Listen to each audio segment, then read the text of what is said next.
All right, shalom everyone, and peace for those who love peace, and no peace for the wicked, the Lord said. I hope you can hear me very well, and my voice is coming clear from your side. Uh, we have some funny claim always the Muslims come with, and the claim is that their book is preserved and our book is not.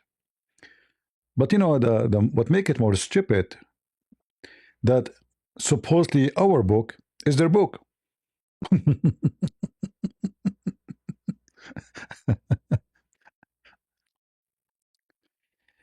This is an example of the stupidity of the Muhammadan. So this guy, I'm not going to play his video so they don't play copyright over it, because I suspect they will do. Always when you beat them, they cry and they play victims. So how we can, how we can refute those Christians? It's very simple.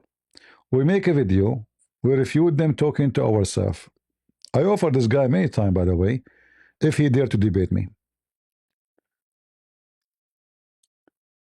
We have many videos in the internet, and each one of them he have it on his own garbage style.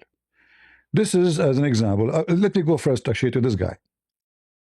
I will not play his video, but I'm going to go and show you what his argument is, the core argument. The Islamic Dilemma is a name given to a specific apologetic argument used in a Christian Muslim discourse. The argument posits logical inconsistency in the Islamic view of previous scriptures, the Torah and the Gospel. Core argument: the dilemma often presented by the Christians apologists can be summarized as the following. The Quran affirms the divine origin, authority, and preservation of the earlier scriptures, the Torah and the Gospel, Injil. This will lead to two possible scenarios, both of which, according to the argument, they cause a problem to Islam. All right, scenario number one: the previous scriptures are authentic if the Torah and the Gospel and the Injil in the Christian and Jewish hands are inspired, preserved Word of God. Then Islam falls because it contradicts the core the doctrines found within them, Trinity, etc. Scenario number two: the previous scriptures are corrupted if the Torah and the Gospel are corrupt, between a bracket, a common position held by many Muslims. Islam will considered false by argument, because the Quran itself affirms the authority and the commands people to judge by what revealed to them. So now this is the core argument. He explained it to you. The Muslim respond. What is the Muslim response to this? The Quran, supreme authority. The Quran describes itself as a guardian. Hold on. Just to show you, by the way, I left a comment for him, challenging him to debate me again, but this guy, he would never dare. You just say that the Quran is a guardian. Guardian does not supreme authority. You're an idiot. Guardian means guardian. Which one is more important, the owner of the house or the dog who guard the house? Like, do you even understand what guardian mean? So when we say the Quran is a protection, is not supreme authority, where it says supreme, can you show me the word supreme? It is your translation, not my translation. It's saying guardian. If we go to the stupid Quran, we will find this.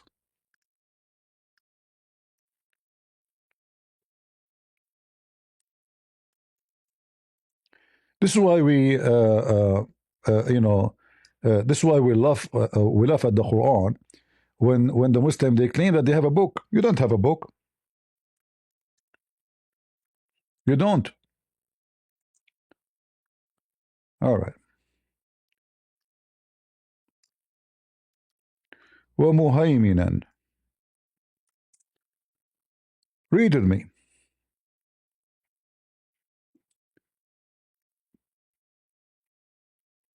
This is your translation, not ours. All right. First of all, you are ignorant and liar because you are not reading the verses. Like, how come you read only one word of the chapter or the verse? We don't read the rest. And look at the false translation. It says, confirming the scriptures came before it. It doesn't say that. It says, مصدقا لما بين يديه. So Muhammad himself, he have a book between his hand.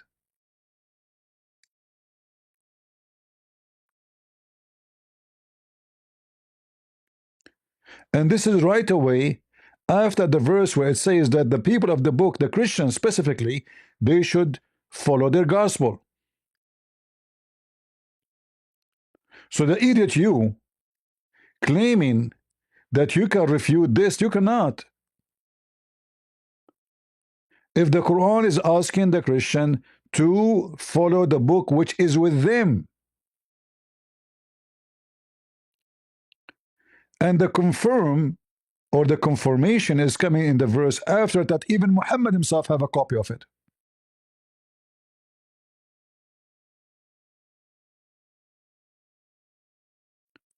It doesn't say confirming what came before it. It says lima bayna yadayhi. Bayna yadayhi mean between his hands.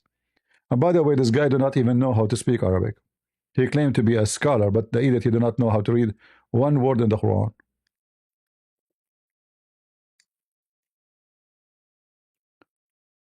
I'm not sure why the translation is not being active. What happened? So we have to use, because I have like an extension, like when I highlight a text, a little box will appear. Let me refresh the page, see if that will work. No, it's not working. I don't know why. All right. So yadayhi in Arabic mean his hands.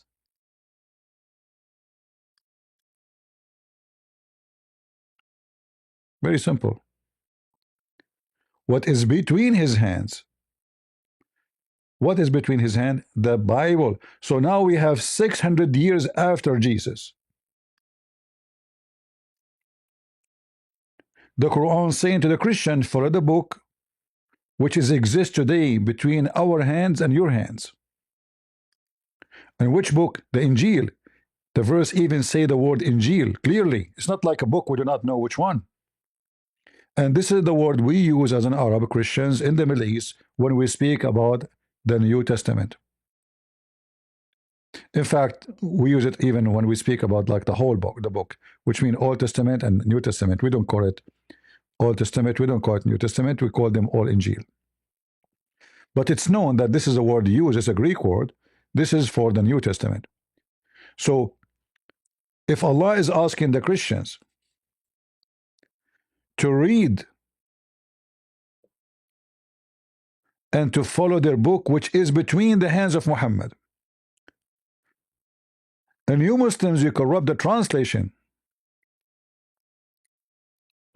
and even if you go by the translation which you provide to us, which is false, because as you see, you took the word hand, between his hands is gone, is confirming it, and then you say to me, Muhaymin, I mean guardian. Okay, guardian for what? Guardian for what is between his hands. So now it's your duty to show us the original Bible if you have it. Do you have it? Why Muhammad hide the original Bible from us? As long as he have it between his hands.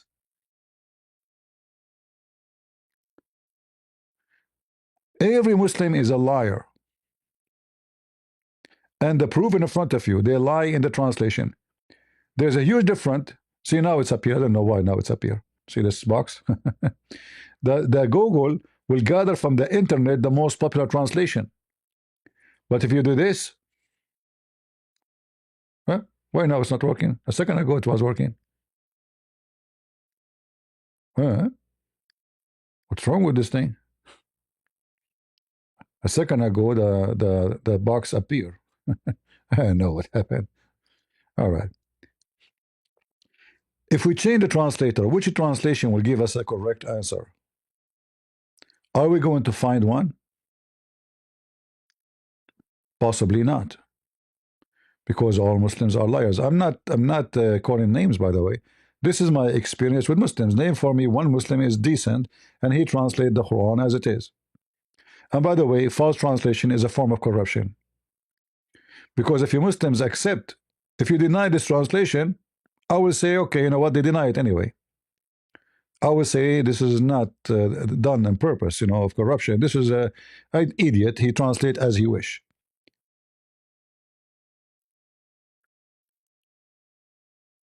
Confirming whatever scriptures came before was before. This is false.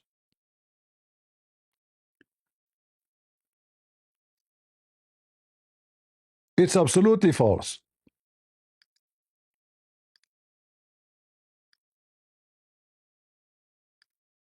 One after one, you will find that all of them, they are lying to us. What is the word between his hands? Look at this guy, what he said. Confirming the truth of whatever still remains. I mean, do you see the liar? Where in the verse it says whatever is remains? Who is the one who do corruption? It's you.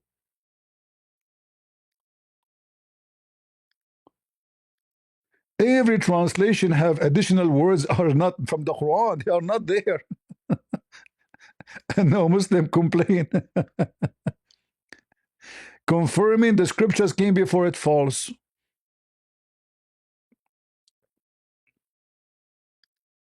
Liars. You will end in fire. Maududi Dudi. Confirming whatever of the book was revealed before it, false. I guess you get the idea. All of them. Do you need to ask yourself, if you are a Muslim, why in the world they took the word from between his hands off? Why? Why not a single translation mentioning this? Remember, we are talking about corruption, right?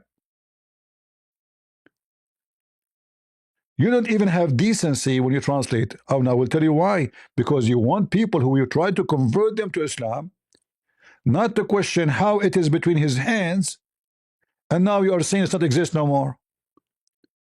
Because based on this verse alone, that means Muhammad, he is hiding the true book from us.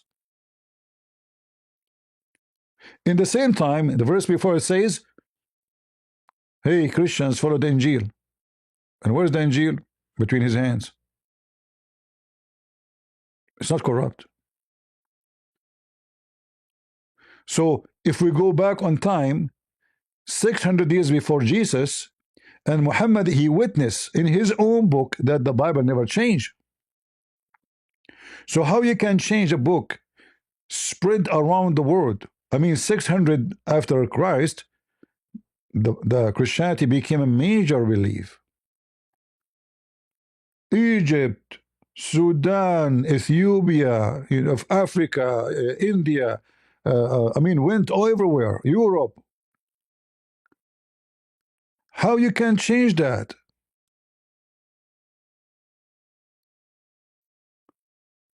And then when you say protecting, and then you come to us and you say the Bible is corrupted, that means the Quran failed the promise, did not protect the Bible. Because the protecting does not mean I will keep the Quran not to change and your book can be changed, because the book of the Christians, according to Muslims, is the book of Allah. So you Muslims, when you say that the Bible is a change, you're being stupid. You are saying to us that your Quran is confirming that Allah is a potato. Why Allah, he can protect the Quran, but he cannot protect the Bible? Who can answer me? Do we have any Abdul can tell me why Allah, he can protect the Quran, but he cannot protect the Bible? Like he took vitamin after he made the Quran? He gets stronger.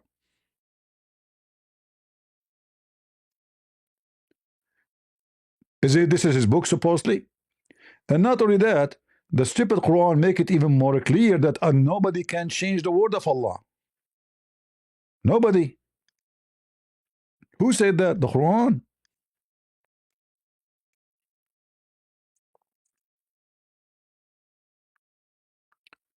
If we read, there's many places, not only one place. Chapter 6, verse number 34.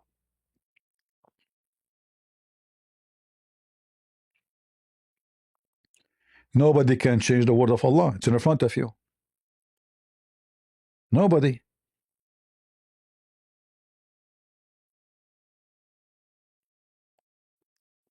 None has the power to alter the word of Allah. So did Allah made a promise to protect the Quran only, or he said his words? His words. The Muslims, they say this is about the Quran. I can get you busted to show you from the tafsir. No, it says all the word of Allah. In fact, if you are saying to me all the Quran, that means the Quran is short in Arabic, and Allah is maybe a guy from Afghanistan. He do not know how to speak a good Arabic. Because when he say nobody can change the word of Allah, that means nobody can change the word of Allah, whatever word. So when the Muslims, they fight so hard to prove that the Bible is changed, they are trying their best to prove to us that Allah is not God. All right?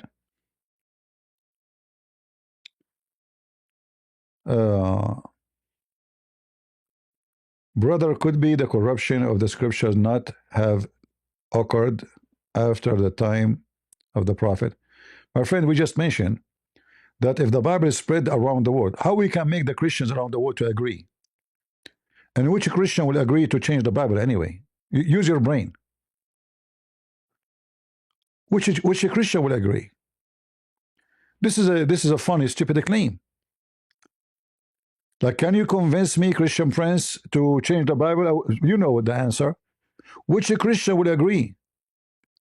And if the Bible is spread around the world, how we can make them all agree to corrupt anything? It's mission impossible. And assuming that this is possible, that means the Christians are not the Christians anyway. Because if the Christians agree to corrupt their book, that means they are not Christians.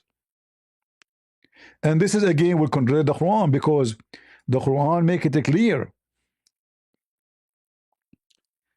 that Allah will make those who follow Jesus victorious until the day of judgment. Which means, you see, the Islamic dilemma is not only those verses. I mean, the whole Quran is a dilemma. It's a stupid book. This verse alone will defeat anything the Muslims they come with. Is the Christians going to be superior until the day of judgment? Yes. Okay, how they can be superior and their book is corrupt? What kind of a superior is that, you know? So your book is corrupt and now you are superior?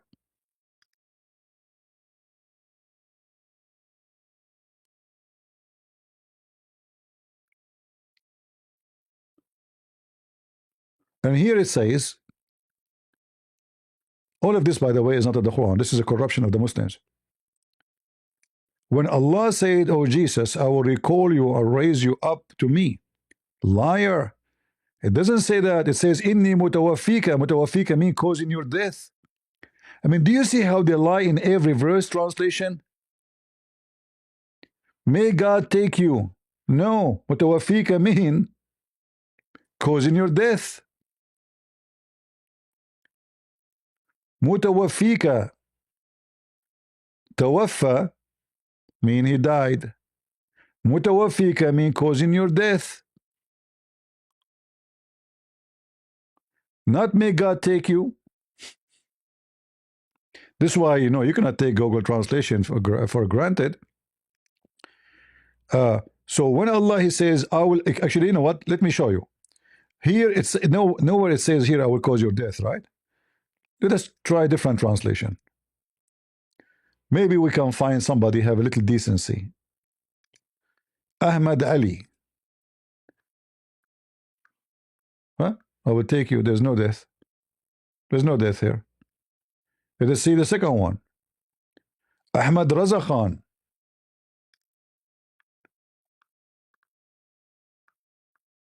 Isa, I will keep you alive till you full age. What? Guys, you see, every one of them have a new Quran. What do you mean I will keep? Where it says that? I will keep you alive till your full age? What the heck is that? Abdul. Arbery. Laugh with me, laugh. Okay, I will take you to me, I'll raise you to me. There's no death. But Tawfiq mean cause you to die. Second, third, fourth, community.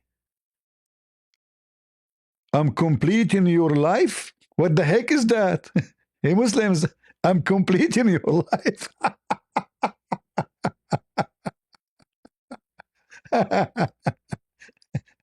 Every Abdul have a different Quran. The second one, I'm completing your life. It looked like this one, he copied from the other one. Dari Abadi.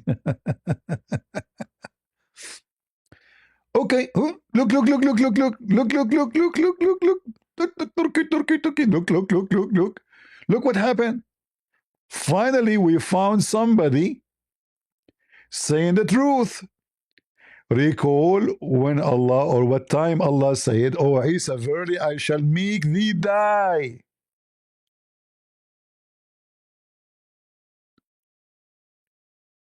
How come none of them say that?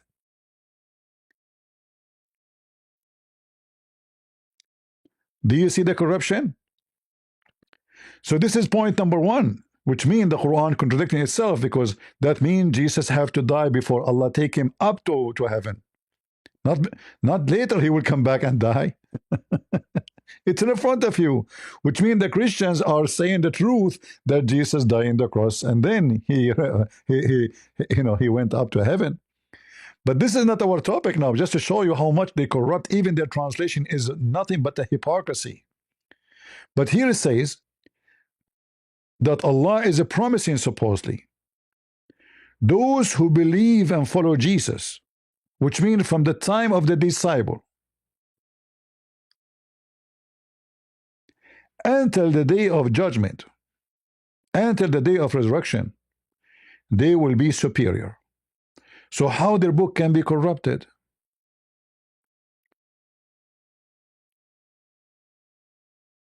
This verse here confirms that we are always believers, and we will be superior over disbelievers, which is the Muslims and pagans like Muslims. All kind of pagans, Muslims and other paganism. Right? So when this potato he speak about logic and you are an idiot. The Islamic dilemma is not just one verse, not two verse. It's not even you confirming the Bible. It's all of it is stupid, because you confirm that the Christian will never face corruption, because how we can be superior and our book is corrupt? Is that a superior to you? And notice here, based on this verse in chapter 355, there is no disconnect between the time of Jesus to the time of resurrection, which means they are superior from the time of Jesus until the day of resurrection. It's not like something will happen later and their Bible will be fixed. No.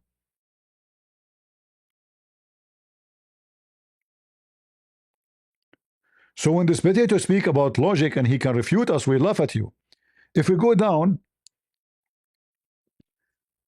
when he speak about Muhaiminan, Muhaiminan mean guardian. Well, if Allah could not guard his book, he cannot guard anything. I mean, a German shepherd can do a better job. You see, when the Muslims, he say the Bible is corrupted, ask him a very simple question. Was corrupted by the will of Allah or against his will? I'm going to open my, before we go to Actually, we can open TikTok. Hold on. What we will lose anyway.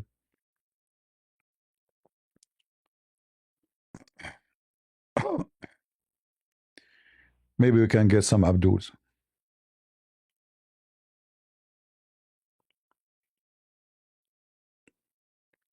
So it's not only verse. It's not, the problem. The Quran is a book of contradiction. Everything there is wrong. Everything is stupid. It contradicts its own. We as a Christian, we are not waiting for the Quran to prove us. Who need the Quran anyway? It's just a stupid book. The sun set in murky water, and flying carpet, and a genie died for Sulaiman. And Sulaiman, he learned the language of the chicken, yet he is talking to the ant. I mean, who needs such a stupid thing? Do we?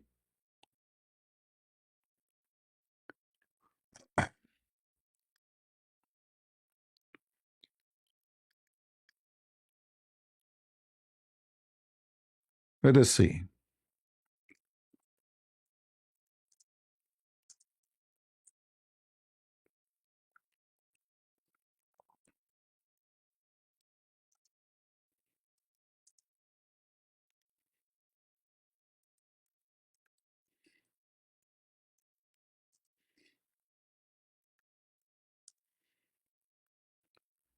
All right. Let us see.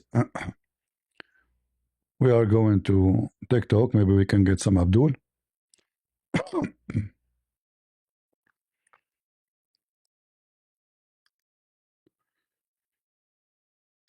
All right. So when those Abdul speak about logic, we laugh at you. Same time, do you even Muslims agree that the Quran is corrupt? I can show you tons of Muslims, Sunni and Shia, saying the Quran is corrupt. And then look what he said.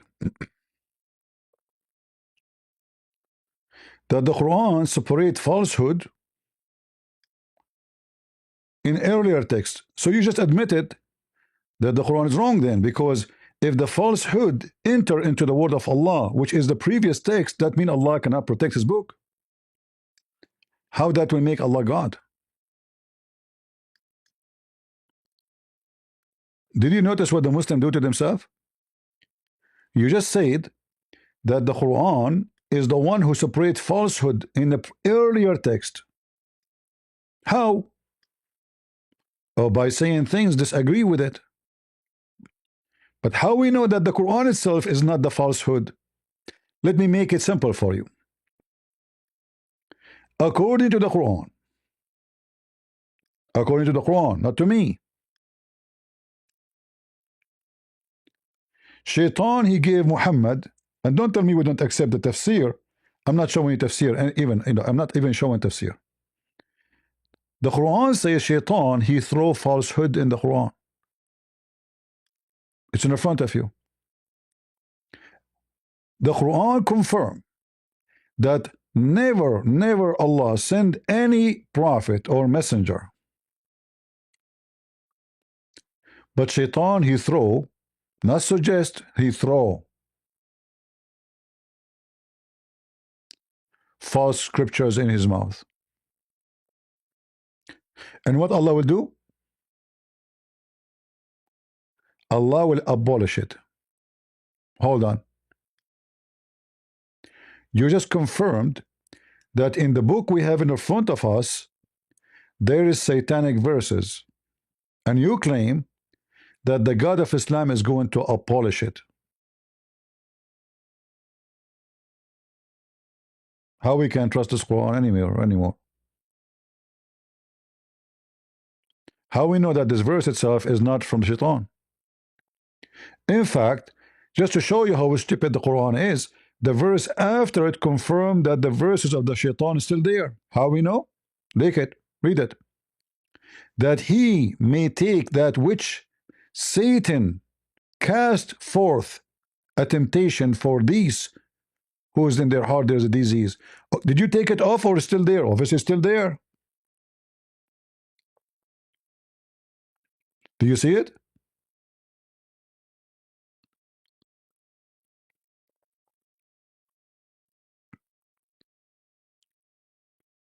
Because as you see, the satanic verse is still active. They are going to do temptation for those who they earn hard. There's a disease. So if Allah abolished the satanic verses, then those verses cannot affect anybody. Do you see how silly the Quran is? How stupid it is? In one hand, it says He abolished it, in the other hand, it says it's there. And it's going to affect you. So which one?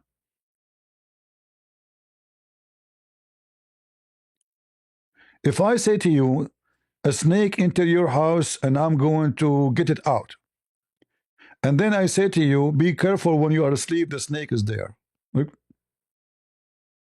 Which one? Did you take it off?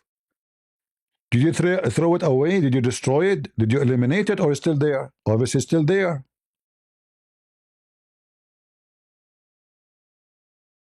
Are you with me?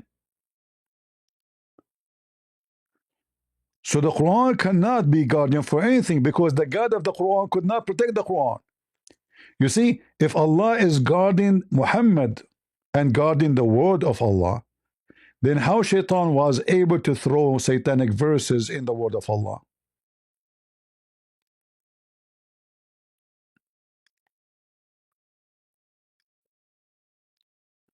Do we have any Muslims?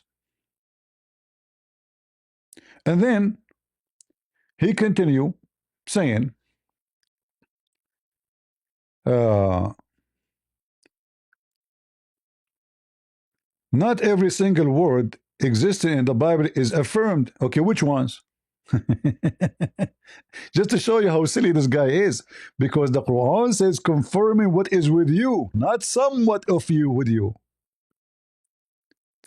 If the Quran says confirming little of what is with you, I would say, he's saying the truth. But your book confirming what is between our hands. Another verse is saying clearly, lima ma'ahum. Lima ma'ahum, whatever with them. Which means it's not even only the gospel, anything with them. Are we lying? So sitting behind a microphone, speaking to a Muslim, making an argument and winning the argument because you are not debating anybody is just a joke. Look how many times the Quran is saying, believing in what is with them. Lima ma'ahum. Not confirming. I wish it's confirming. It says believing.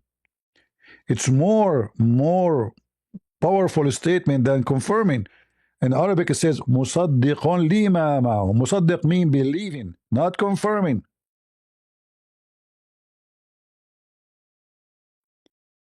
Musaddiqun, which mean believing in what? To whatever with them.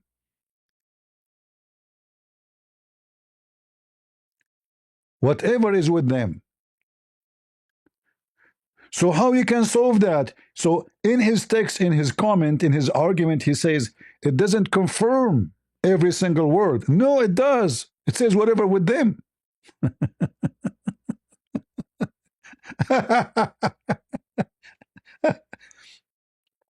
And then the Abdul continue saying, group of people hiding or twisting words, not a total worldwide corruption of entire physical text itself. What are you talking about?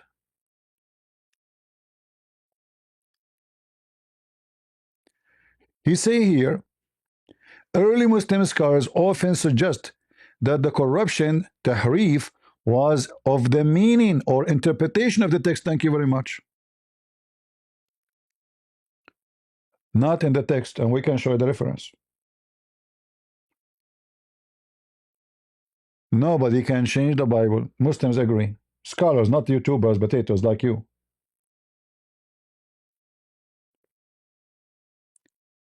But in his video, this guy, he mentioned First John chapter 5 says there's a verse we cannot find in the old manuscript, which are not true. We have 5 manuscripts, we can find them. And if we could not find it in older, does not mean it never exists. Because we don't have books incomplete. We have papers.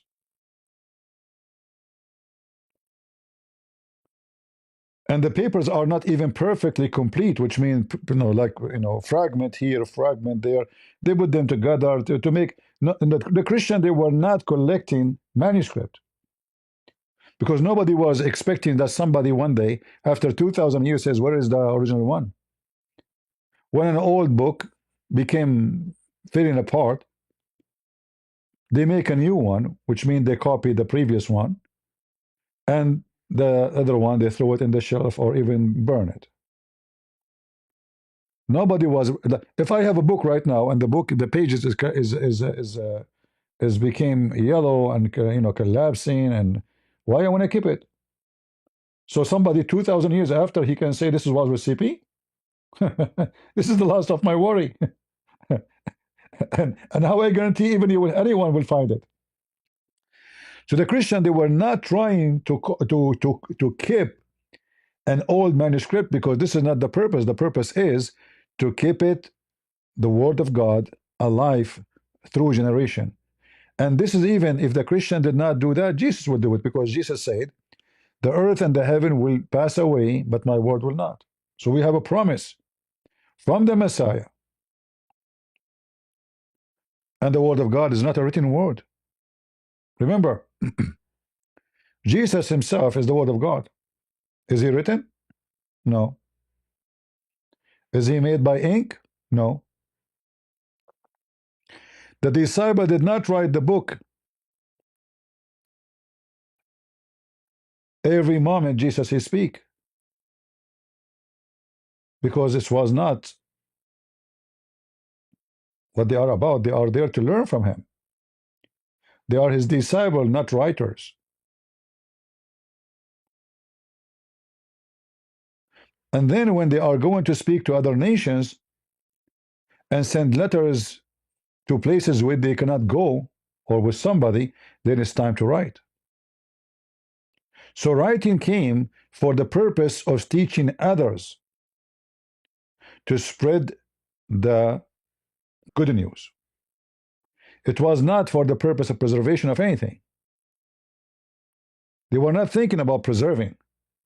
They were thinking about how we can teach the word about what the Lord taught us. And then he continued, or involve a small group of people hiding or twisting words, a total worldwide corruption of the entire physical text itself. That's impossible. Injil is not the New Testament gospel. Some argue that the Injil mentioned in the Quran is a specific, single, and corrupted book of revelation given to Jesus that is now lost. Distinct historic context, the Quran commands to the people of the book to follow their scriptures, were aimed at the community in Muhammad time, perhaps referring to the Jews in general. Look how stupid he is.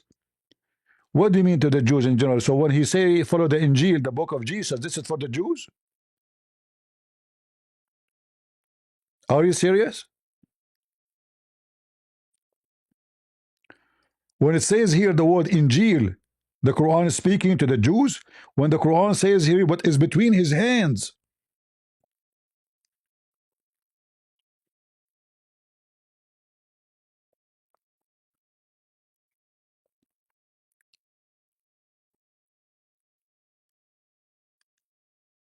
you know, when Abdur he talk, we laugh. And then if we go, we will find every Muslim give you his answer about if the Quran is corrupt or not. This is Shabir Ali channel. You know Shabir Ali, right? And this is his daughter.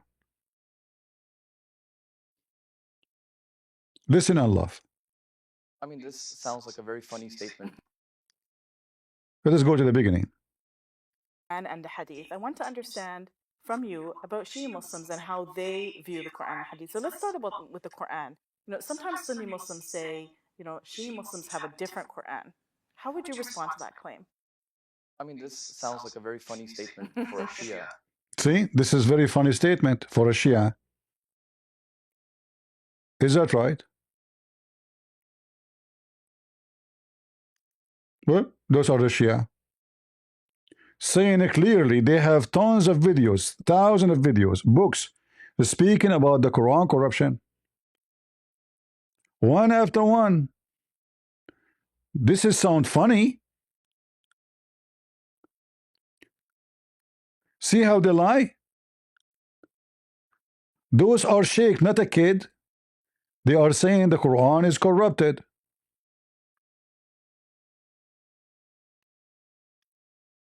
نقلية أيضا تؤكد إمكان وقوع التحريف بل حتمية وقوع التحريف والتزييف للدين الإسلامي. ذكرنا في المحاضرة السابقة دليلا نقليا انتخبناه من الكتاب، وهو قوله تعالى: وما محمد إلا رسول قد خلت من قبله الرسل أفإن مات أو قتل انقلبتم على أعقابكم. نأتي الآن لبيان أدلة نقلية أخرى انتخبناها من السنة المطهرة. وقد انتخبنا هذه الأدلة من كتب المخالفين، ثم سنتبعها إن شاء الله تعالى ببعض الأحاديث من كتب ومصادر شيعة أهل البيت عليهم السلام. Now the video is long, but the whole video, a series of videos speaking about how the Quran and Islam is corrupted. And he's a Shia, and he's a Sheikh. But in Shabir Ali page, the guy here said this is funny, this is not true. But hold on, Shabir Ali himself agreed in his channel that the Quran is corrupted. Watch. Read the Quran in a text that is referred to as the Egyptian edition of 1924. Well, nonetheless, let's get back to what he was saying. Today, most Muslims read the Quran in a text that is referred to as the Egyptian edition of 1924. But this is not the only text of the Quran that is read throughout the world. In North Africa, there is a slightly different text that is based on a slightly different reading. Slightly? Guys, slightly. But, you know, slightly, not a slightly, who care? I mean, what the word is slightly, you mean slightly? I thought the Quran is preserved. Mostly corresponding to what we read in the... Did he say mostly? Is it him who said the word mostly? Mostly mean it's not the same. As simple as that. Like what mostly? Like 90% agree and 10% not? And do you see the madness? The rest of the world, but with some slight variations that do not affect anything that Muslims believe. Really? Guys, it does not affect. Are we talking about preservation or how much it affects? So if I make a book now, a new book, and I keep all what the Muslims believe in that book, is that going to be the same Quran you have? You agree with it? Do you see how hypocrite the same this guy, he speak in different video that the Quran never been is preserved. But then when he found that he is in the corner, he have to admit there's many Quran. Like somebody posted in the chat, there's 32 Quran. Who said that? There's hundreds. There's at least 800 Quran. They are different from each other. What 32? Go. And do not have any major impact on any Muslim practices. And then too, in some parts of Africa, there is another reading of the Quran and a matching manuscript that is prevalent. And here too, we find some slight variations that do not affect Muslim belief. Do you notice what happened here? So the Muslims, they're trying to prove to us that your book is corrupt, which our book, right? But their book never been preserved. In fact, the most popular book they have, which is Hafs, is not the book of Muhammad. Hafs is a person who exists more than 200 years after Muhammad. and he never wrote a book. They said to you, this is according to the recitation of Hafs, not according, not like writing, recitation. They don't have the book. They claim that they have a recitation. How you can preserve a recitation? A preserved recitation, is that possible?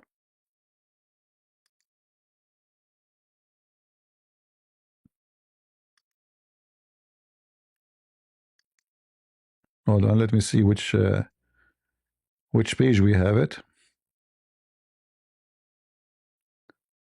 Here we go.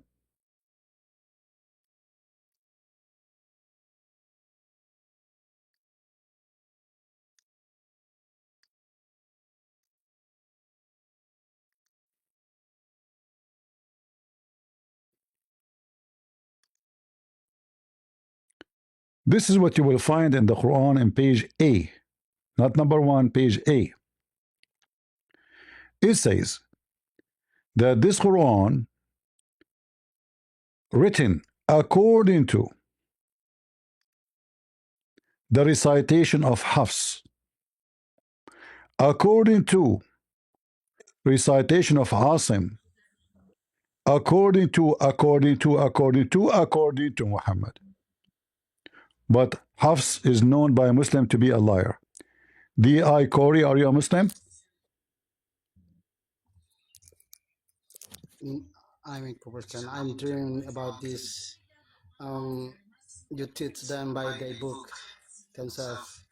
We have new generation like Edis TV too. I'm from Indonesia. What is your question, my friend? I want you to teach us about how they make us to like persecution here. All right. We have a topic right now. We have a topic. We're talking about corruption of the Quran. We are not talking about persecution. Take care. We would talk about it, this issue always. And I advise you, Christian, don't cry for persecution. Fight for your freedom. Fight for your life. Fight for your independence. Don't be a crying, a child.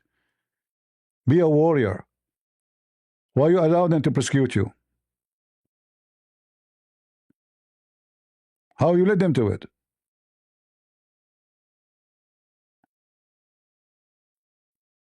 Live as a man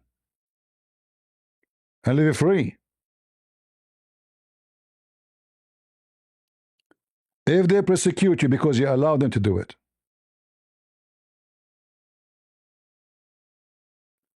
So we go back to our topic.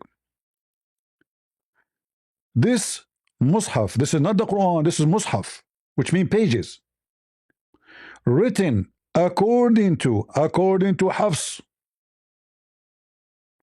in the agreement with Hafs, reading. But who is Hafs? Hafs, according to Muslim, is a big fat liar.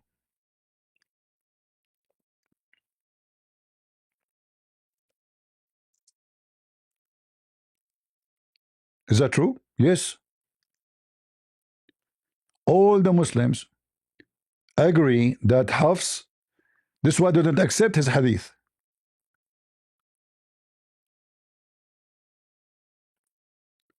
No Muslim accept a hadith written or given by Hafs. Why? Because he's a liar. He is very well-known liar. And his name mentioned to be a liar by Al-Bukhari and all the scholars.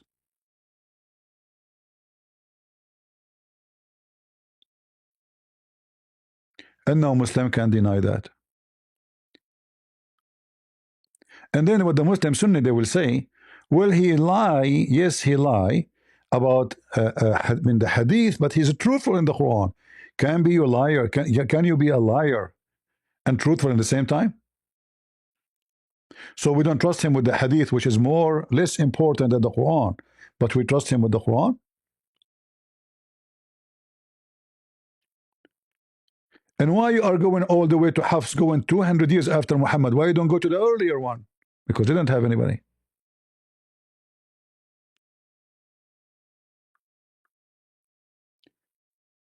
Hafs, he's a liar.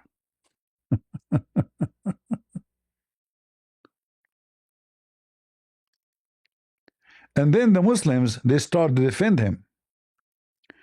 But even when they defend him, they agree that he's a liar. They say, okay, he lies, so what? Not only they accuse him to be a liar, he is a thief.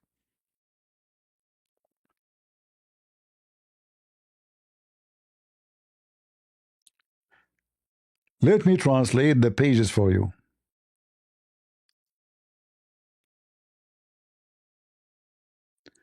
Read and laugh. What is Imam Yahya accusing Hafs of lying? And this is the reference. He is what?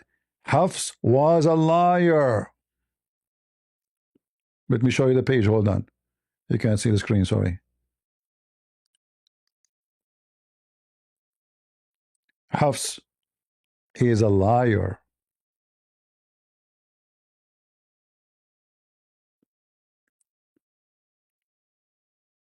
His hadith is not accepted. Why? He fabricate hadith.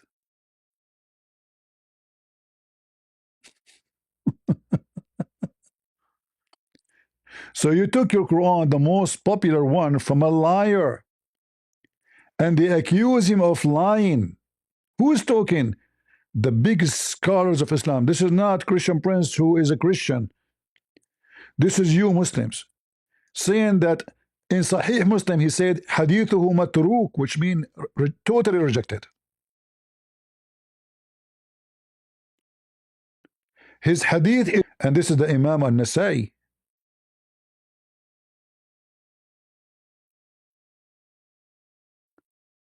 All the scholars says don't write down his hadith.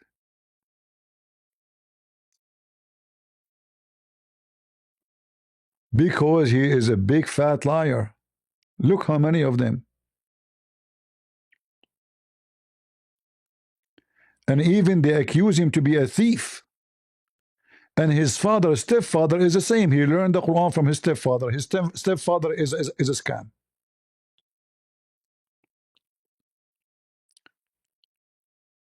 And look what they say here. Abu Bakr was truthful. That is, even if Hafs was a reciter, he was lying.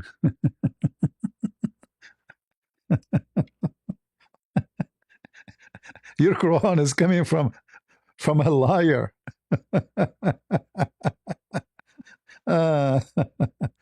And this is all the reference in front of you. You know, this is not my books. I'm not the one who is making these things. As you see, all the reference in front of you. I translated the page into English so you can see it.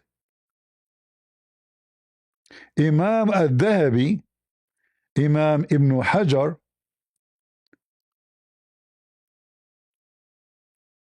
accused Hafs of lying.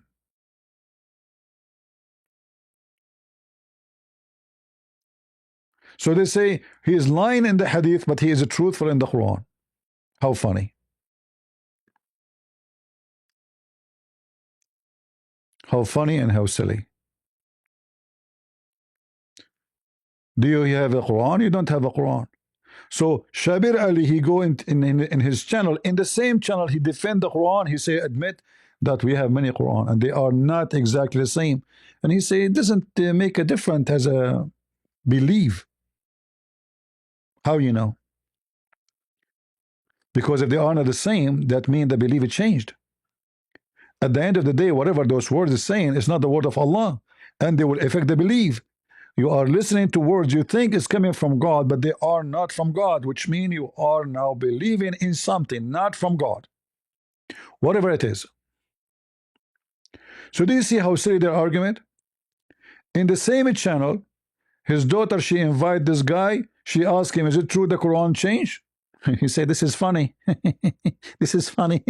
About the Quran and the Hadith. I want to understand from you about Shia Muslims and how they view the Quran and Hadith. So let's start with the Quran. Sometimes Sunni Muslims say, Shia Muslims have a different Quran. How would you respond to that claim? I mean, this sounds like a very funny statement for a Shia. Very funny. We have to first clarify what do we mean. You see, Shia, they are big fat liars. The Shia believe that the true Quran is with Al-Mahdi. And that is the Quran of Fatima. They don't have it. No Shia believe the Quran is not a change. All the Shia believe they don't have the Quran. They don't. But when they go in front of camera, they say to you something different from what they believe. They are Shia. Shia are very well known that they lie to their teeth. The Shia, they believe that the one who don't lie, he is not faithful to Allah. At-taqiyya tursul iman. Lying is the shield of faith, and the one who don't lie, he have no faith. This is what the Shia believe. They don't agree with the hadith of the Sunni. Remember, she just asked him about the hadith too. He said this is funny. But the Shia, they don't agree with one hadith of the Sunni. They don't accept Al-Bukhari, they don't accept Muslim, they don't accept any of their hadith. However, the Shia, because they are sneaky people, they will accept any hadith if it is support their agenda as Shia. Which means we don't accept it, but we will use it. All right? Do we have any Muslim?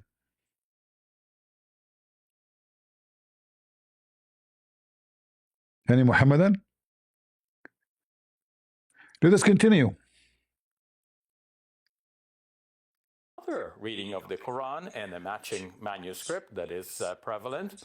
And here too we find some slight variations that do not affect Muslim beliefs Doesn't. and do not affect Muslim practices in any significant degree. So he was talking about the I just searched on the internet, so I found, this will save me from searching for the video. But then look at this Yasser Qadi. You remember this video? Do you remember it? This is Mimi Hijab. He's being smart.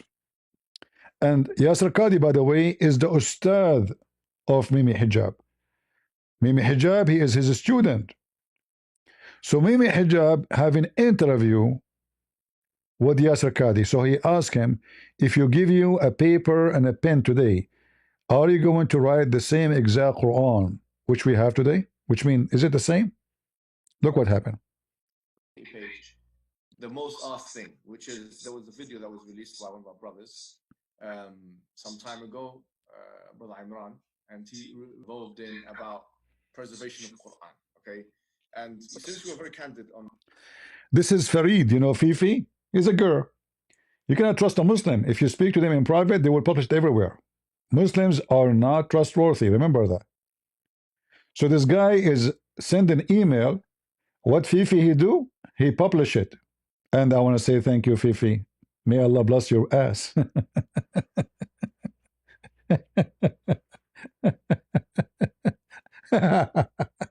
Because of you, we are here. And we are laughing at the Quran. Go. So Fifi Leak, his name is Fifi Leak. She's leak all the time. On the points before with the madakhil and things, we want you to be very candid in terms of your position here. I mean, what is your position in relation to preservation of Quran? Is, for example, Hafs and Asim, the way Hafs and Asim, do you see it as preserved, munazzal from Allah subhanahu wa ta'ala? Or do you not see that as munazzal? What's your position? Okay, so first and foremost, Allah subhanahu wa ta'ala says, Inna nahnu nazzal dhikra wa inna lahu lahafidhun. So we believe as a matter of theology, as a matter of aqeedah, that Allah subhanahu wa ta'ala has preserved the Quran, no question about it. Now, number of points. Let me answer this question in two parts. First of them, the story of what happened very briefly. Secondly, this issue.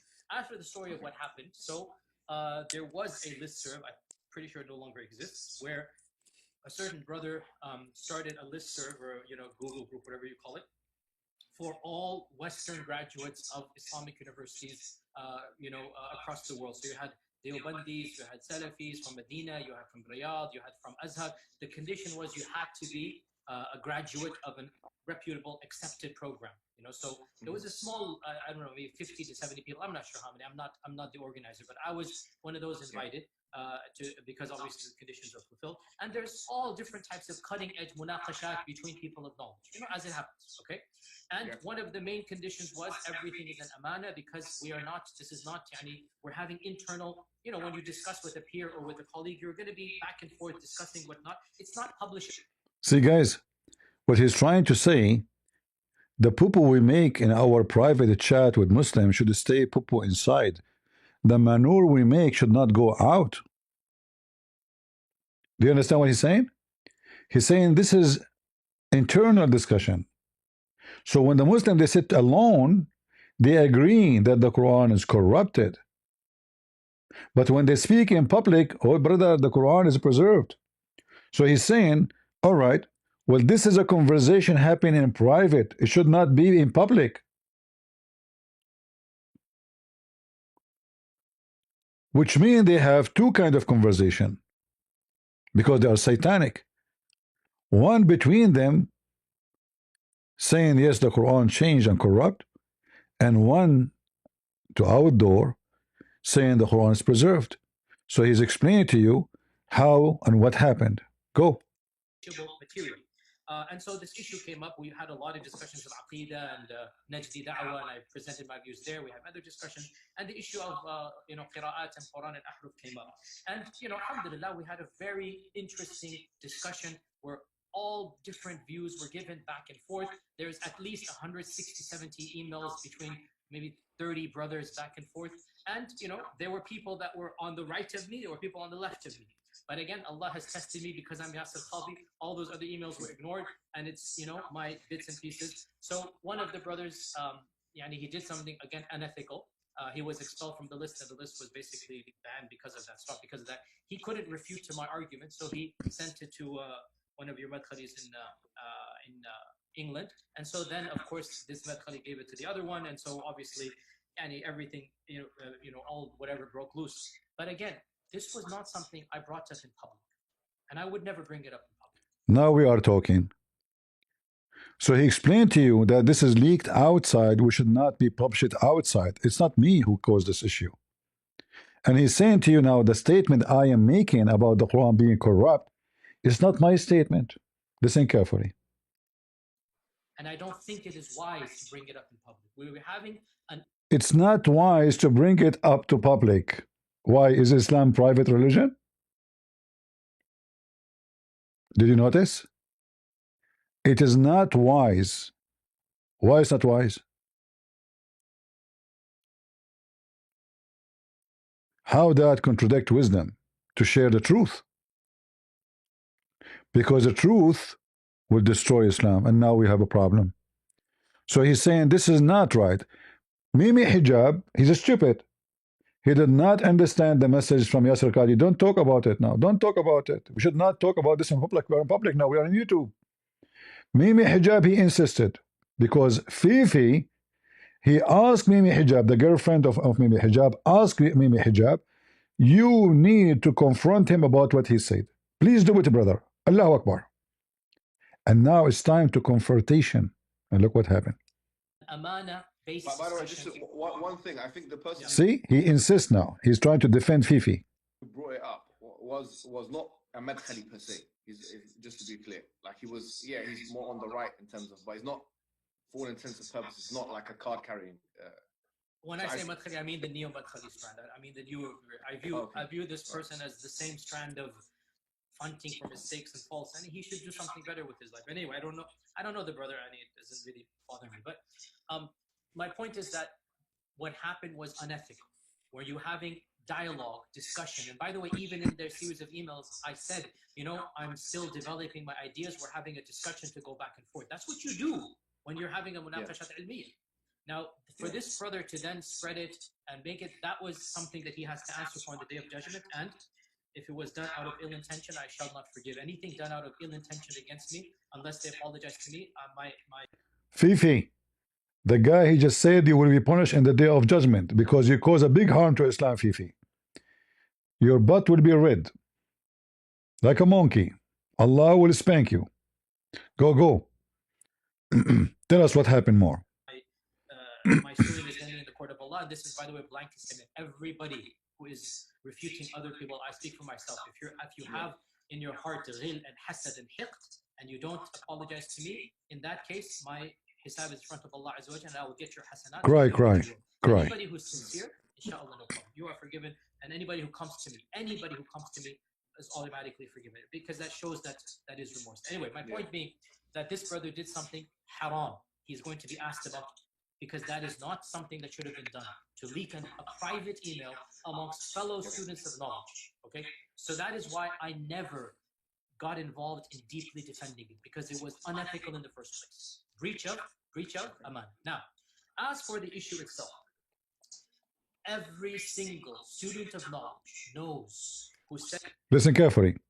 Every single student of knowledge knows what? studies ulum al-Quran, that the most difficult topics are ahruf and qira'at. And the concept of ahruf and the reality of ahruf and the relationship of the Uthmanic Mus'haf with the ahruf and the preservation of the ahruf. Is it 1? Is it 3? Is it 7? And the relationship of the qira'at to the ahruf. This is a topic that when you're the beginning student of knowledge, you're like, what is all of this going on here? When you go a little... Yeah, like, what is this garbage here, huh? Like, what the heck? You know, we tell them that our book is preserved, but the second you start going deep in knowledge, you find out that there's holes. A little bit more, you learn to simply memorize what your teachers say and regurgitate it out, and you don't fully comprehend.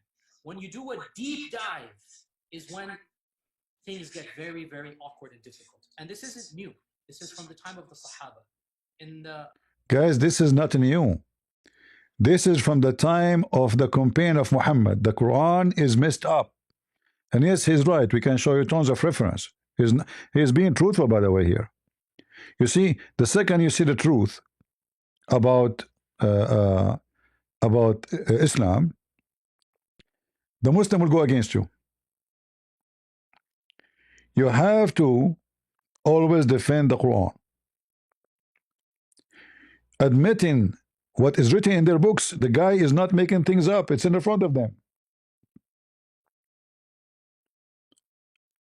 So if he mentions what is written in their books, they will be upset and they will leak his email, and then they will accuse him that he's a kafir.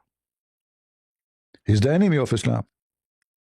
Sahih, or the Hasan hadith of Ubay bin Ka'b, the hadith of the ahruf, that when the Prophet mentioned the issue of ahruf and that there are different ahruf and whatnot, this is in the version of Muslim Imam Ahmad.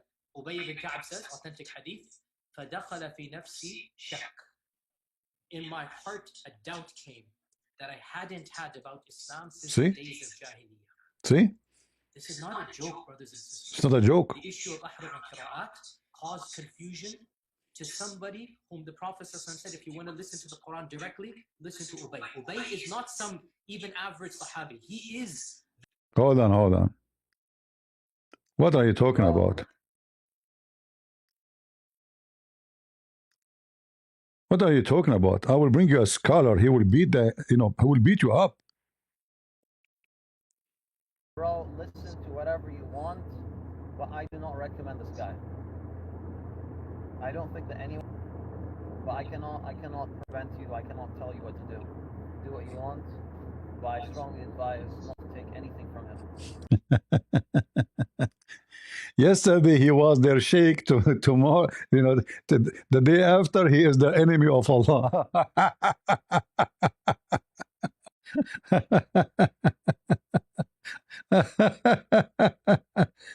Like, what happened? This is the same guy. You call him Ustad? Now he's not, huh? Because he showed you what is in your book. How dare you to show what is in the book? And then, after he make this video, we will play the video for you, don't worry. An army of cats and rats start attacking Yasser Qadhi.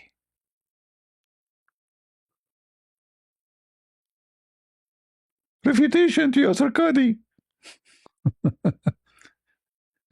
Callers of misguidedness must be warned. Now you following some funny guy who can't even commit to the basic religious commitments in terms of everything. He co-lectures with women next to him. Disgusting. The Prophet, he used to order Muslim women to suckle their breast to the strangers. But this guy was sitting in the couch and there's a woman about 1 meter away from him. It's just warning against Yasser Qadi. Brother, warning, you have a warning, tell us what happened. A person having knowledge or being a scholar does not mean that he is guided. A person can have a lot of knowledge and use this knowledge to misguide himself and misguide others. The fact that Yasser Qadi says that the deen of Allah needs to be modified or is open to be modified and changed, the Sharia, the legislation that Allah revealed from above the 7 heavens through Jibreel to the Prophet sallallahu alaihi wasallam, that the Muslims adopted and loved and implemented all these years. The fact that someone has the audacity to interject and claim that it's open to modification. Abdul, I mean, you are just an idiot. I mean, the Quran, don't you Muslim believe in modification anyway? We ask you about any verse, you say it's abrogated. So how come you have tons of verses we cannot find in the Quran and you say to us it's abrogated, and now the guy says we need to do modification? What is abrogation? Modification. Oh, it's done by the Prophet, huh? Where the Hadith cancelled the Quran. Imagine a statement of Muhammad cancelled the word of Allah. We go back to Yasser Qadi, people, peace be upon him. The Qari of the Quran. He is the master. He is who he is. And he goes, فَدَخَلْ فِي نَفْسِي شَكْ. What is all this? And the Prophet put his hand, and then he goes, it all went away. Ya akhi, me and you, we don't have that blessing, do we? Me and you don't have that blessing. Now, again, this is you're asking some very honest questions. It's the first time I'm saying these things.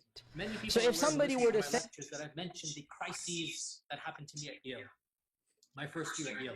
It wasn't a crisis of faith, by the way. Actually, it's very clear about this. People misinterpret it. It was a crisis of my understanding of knowledge. It was a crisis of what my teachers taught me. Alhamdulillah, alhamdulillah, as somebody who memorized the Quran as a teenager, alhamdulillah, in my entire life, I have never doubted that the Quran is divine. You cannot doubt that. You cannot doubt it. You listen to it, you recite it, you just cannot doubt that. You cannot. Now, for the first time, I'm telling you here, what was the crisis? I mentioned it, referenced it, but I never explicitly said it. Why didn't I say it? Because it should not be said in public. But unfortunately, these brothers, because they released the emails, so then I have to then get it. This was the issue. That the issue of ahruf and preservation and qira'at and relationships between them, these are very, very difficult issues. And the most advanced of our scholars, they're not quite fully certain how to solve all of the unanswered questions in there. Ibn al-Jazari, who without a doubt is the greatest scholar of qira'at for the last 1,000 years. Ibn al-Jazari famously writes, I have been thinking and pondering, I've been thinking and pondering about the issue of the ahruf and qira'at for over 35 years. Nayfan wa 30 sana, he said, right? And confused and whatnot, then finally, this is my response. And by the way, even that 7, all later scholars say, well, that doesn't make any sense. So they kind of dismissed even that after 35 years.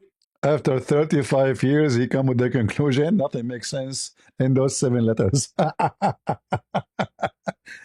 After 35 years, the biggest scholar, according to him, in the last 1,000 years, he come to the conclusion that the Quran is a book of potato.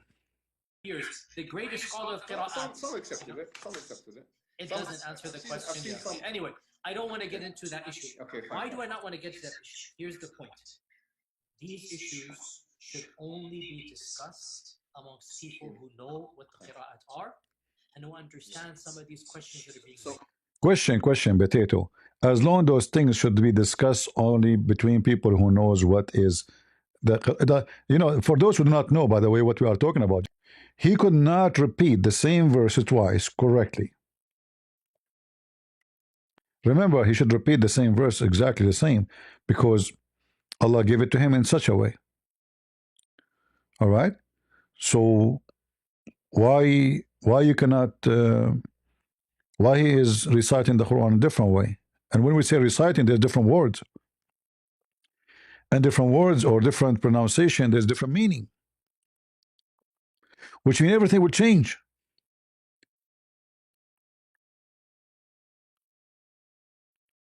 And it's not only 7 letters, there's many reading. Like if you read this hadith here, I heard Hisham bin Hakim reciting Surah Al-Furqan during the lifetime of Allah Messenger. I listened to his recitation and I noticed that he was reciting in a way that Allah Messenger had not taught me.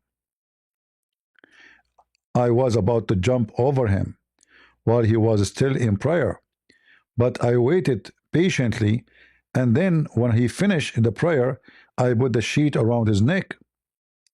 If you go to the Arabic, let's continue actually until we arrive to the Arabic. So he grabbed him from his neck, he took him to Muhammad. Before he take him, he says, who has taught you this surah which I taught me? You know, I said, you are telling a lie. He taught me different from what you are saying. Something totally different. Then I started dragging him to Allah Messenger, and said to Allah Prophet, I have heard this man reciting Surah Al-Furqan in a way that you have not taught us. The Prophet said to Umar, release him. Recite for me, Umar. Hashim, he recited the way he was reciting. Allah Messenger said to him, oh, it was revealed like that. Yeah, it's correct, you know. Yeah, it was revealed like this. And then added, the Quran has been revealed to be recited in 7 different ways. Here you notice that the Muslim, they never heard Muhammad saying that before. He never said, I received 7 Quran. But now, because they got him busted, how Muhammad can fix this issue? Why this guy, he received the same surah, different wording, and that guy, he received something different. Suddenly Muhammad, he come with a solution. Oh, you know what? I did not tell you that Allah, he revealed the Quran to me in 7 different ways, which mean the Muslim, they should have 7 Quran, not 1. And as you see, the different was not little different. It's obviously, you see, that's why I mentioned go to the Arabic, because the English translation is not correct. It says, he is saying here,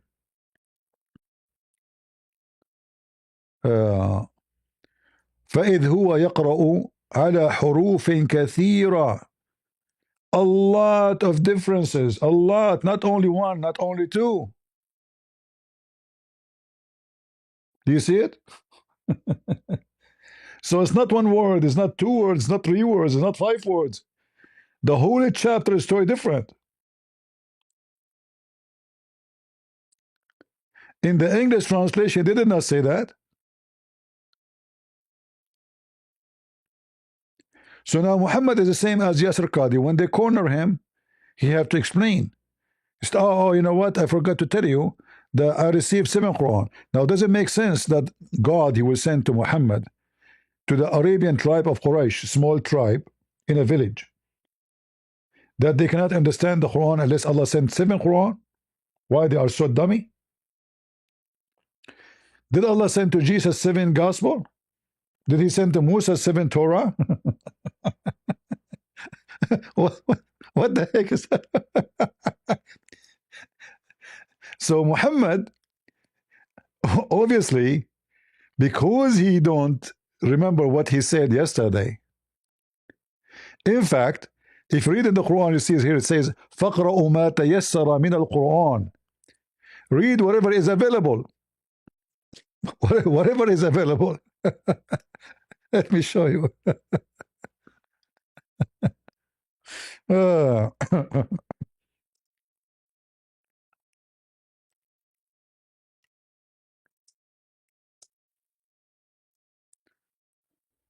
all right.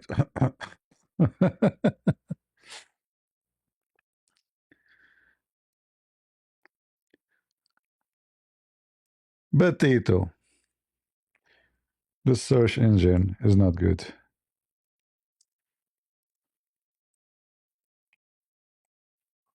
All right. If you go here,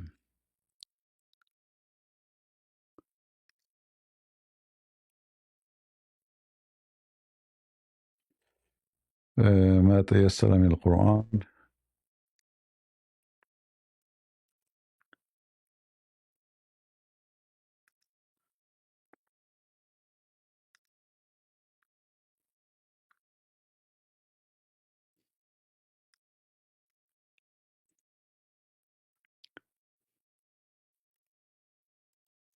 Oops.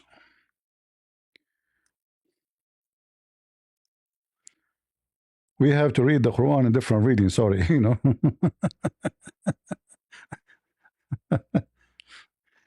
Okay, let me see. Let me show the page here. Anyway, you know, let us do this.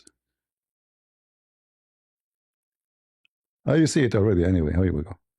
So here it says, where? ما تيسر منه. Let us see the translation. What they will say. Okay. Whatever you can from it. Do you see it? God, do you see it? This is a false translation. Whatever is available. Tayassara is whatever available to you, not whatever is easy or whatever from it. What do you mean whatever? Whatever is available for you to recite.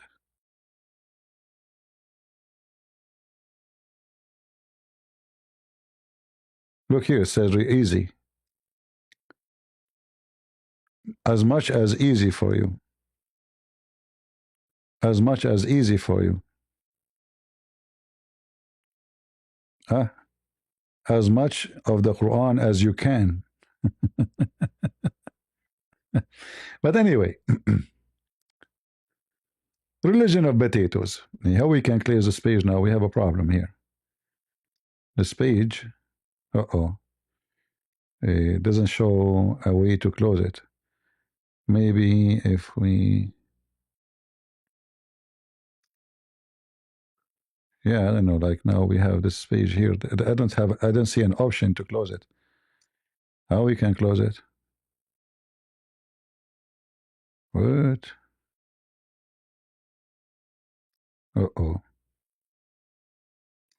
Okay, give me a second, hold on. Let me see what I can do.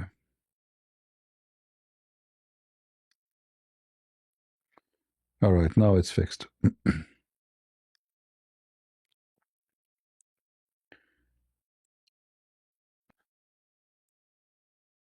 Do any prophet ever in the history of Islam receive 7 books from his God?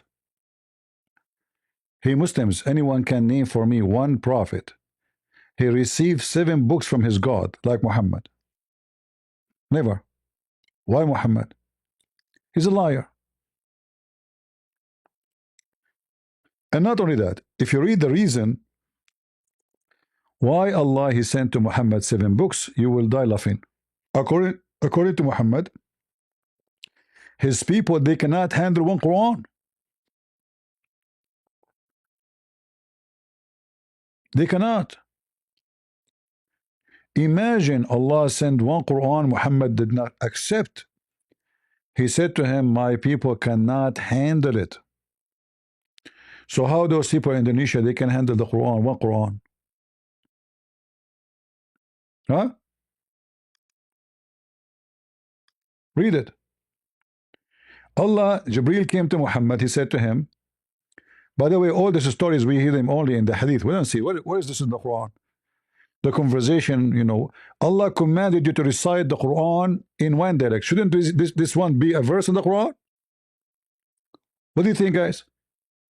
If this is Allah command from Allah to Muhammad, shouldn't be this a verse in the Quran?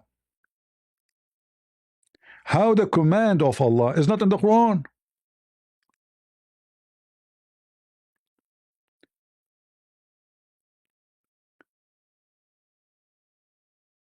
Who is the one who made the command? Allah. What Allah said? Recite the Quran in one dialect. So where is the verse? Where is the verse came from Allah saying, Muhammad, recite the Quran in one verse? We cannot find it. Tanti? Yes, brother. This is me. Oh, this is you. All right. Yeah. On my other account, I cannot join. Okay, mute your microphone, And the please. screen is blank right now. All right. So, guys, if this is a command coming from God, this verse should be in the Quran. Why is in the Quran? This is alone is a proof that the Quran is not exist.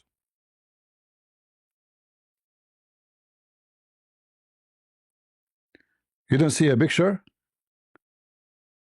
You mean you don't see my screen in TikTok, guys? No, it's blank. It's blank. Oh, okay. Give me a second then. Let us see why. All right, no problem. We can fix it.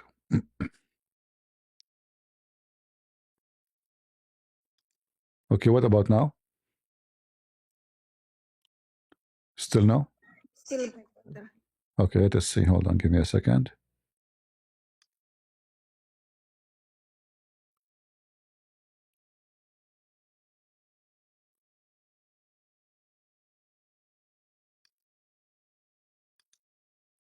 What about now? No? Some other people say they can see, but I cannot see. Maybe I have to refresh my screen first. All right. All right. So, guys, this is a clear evidence that this is a fabrication the Muslims they have. Allah gave command. The command should be in the Quran, should not be in anywhere else. So the command of Allah is not in the Quran. It's obvious. This is why ultimate truth is coming back. I can't put you in the stage. You see, yesterday you caused us a problem with the TikTok. You have a filthy mouth. Jamita, if you're a Muslim, put your hand up, please.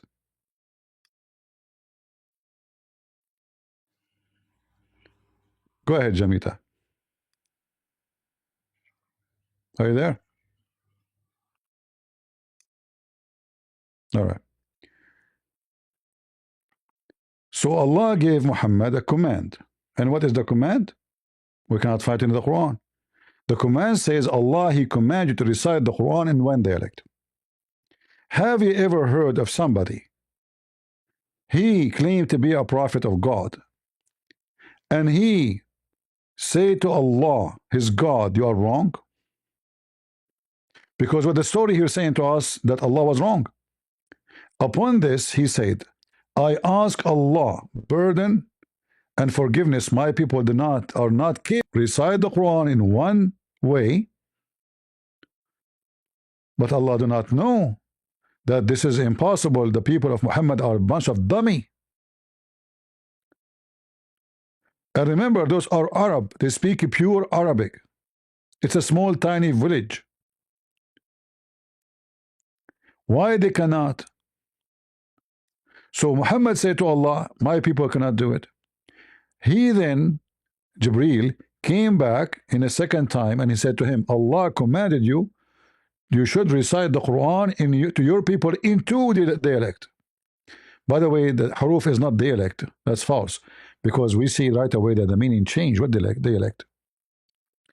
And here you notice, Allah is not giving Muhammad the second Quran. He's just saying to him, recite it in two ways, which means as you wish.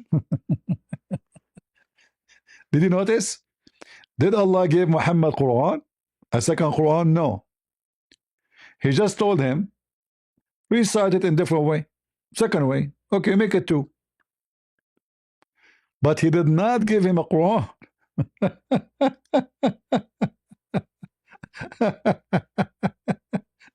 How horrible. This is the Prophet of Allah. Upon this, the holy Muslims, holy prophet, since when he's holy? Is it in Arabic it says holy prophet? In Arabic it says holy prophet. Are you serious? In Arabic it says holy prophet? Where? I mean, they don't, there's no decency for a second in translation. Upon this, Muhammad said again, I seek burden and forgiveness from Allah. My people will not be able to do so. Two Quran is not enough, you stupid Allah. We need more. Jibreel came back in the third time and he said to him, okay, Habibi, okay. Allah commanded you to read the Quran three ways. All right? Upon this, it's a comedy. Don't the Muslim, they knew that Allah, he knew everything? Why he is not giving Muhammad 7 Quran if the people need to? So Muhammad keep asking to change the number until Allah gave him 7 Quran. Now if we go and check in the internet, we will find the Muslims, they agree with 10 reading, not 7. 10, not 7. Other, they agree with hundreds.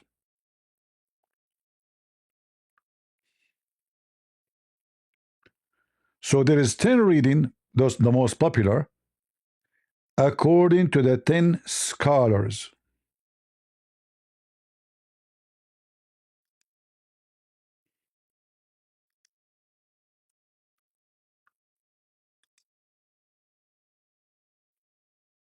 And each one of them, he recited different Quran.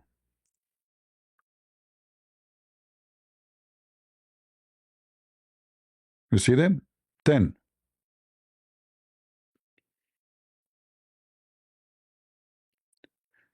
The most popular one is this one from Asim.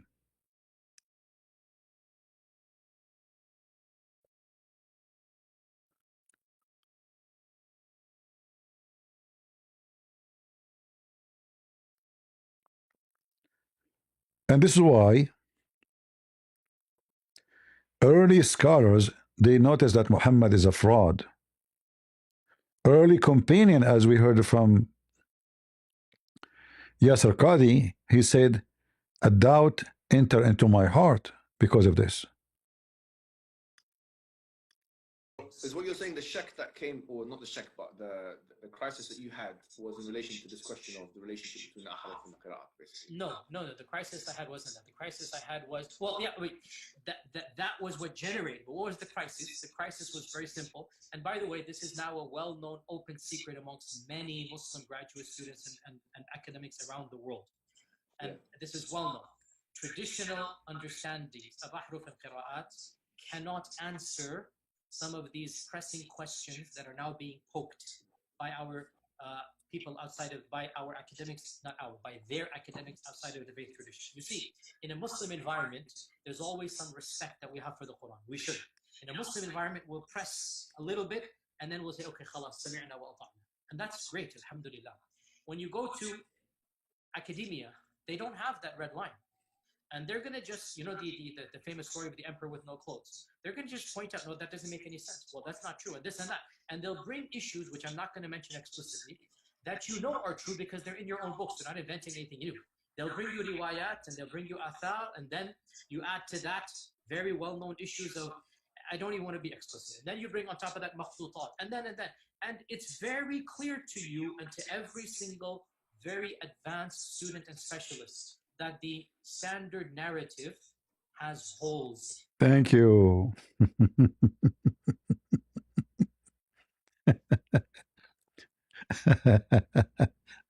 The standard narratives has holes. You don't have narrative, Muslims. You have holes. He just mentioned to you that those people who they are studying, They will not go with you because you are a Muslim and you agree, and I agree that Quran is preserved. They don't go by those things. They will give you your own reference. They will give you your book. They will give you your manuscript. They will give you your papers. They will give you what is written in your shelves. How you can answer them? He's saying to you, this is us Muslims say the Quran is preserved, but if we go into details in academic way, we are no match. Listen carefully again what he said. Poked by our people outside of, by our academics, not our, by their academics outside of the faith tradition. You see, in a Muslim environment, there's always some respect that we have for the Quran. We should. In a Muslim environment, we'll press a little bit and then we'll say, okay, khalas, sami'na wa ata'na. And that's great, alhamdulillah. When you go to academia, they don't have that red line. And they're going to just, you know, the famous story of the emperor with no clothes. They're going to just point out, no, that doesn't make any sense. Well, that's not true, and this and that. And they'll bring issues, which I'm not going to mention explicitly, that you know are true because they're in your own books. They're not inventing anything new. See, you know it's true. They are not inventing it. It's in your books, Abdul. They'll bring you riwayat, and they'll bring you athar, and then you add They'll bring you reports. They will bring you evidence. to that very well-known issues of, I don't even want to be explicit. And then you bring on top of that makhtutat, and then. And they will bring you old manuscript.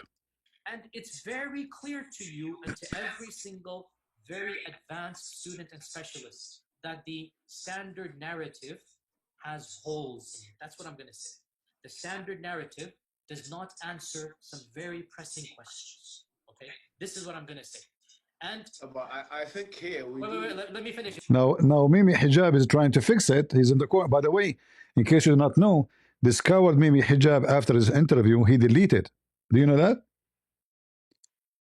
He took the interview from his channel, but it was too late. Somebody downloaded the video and published it everywhere.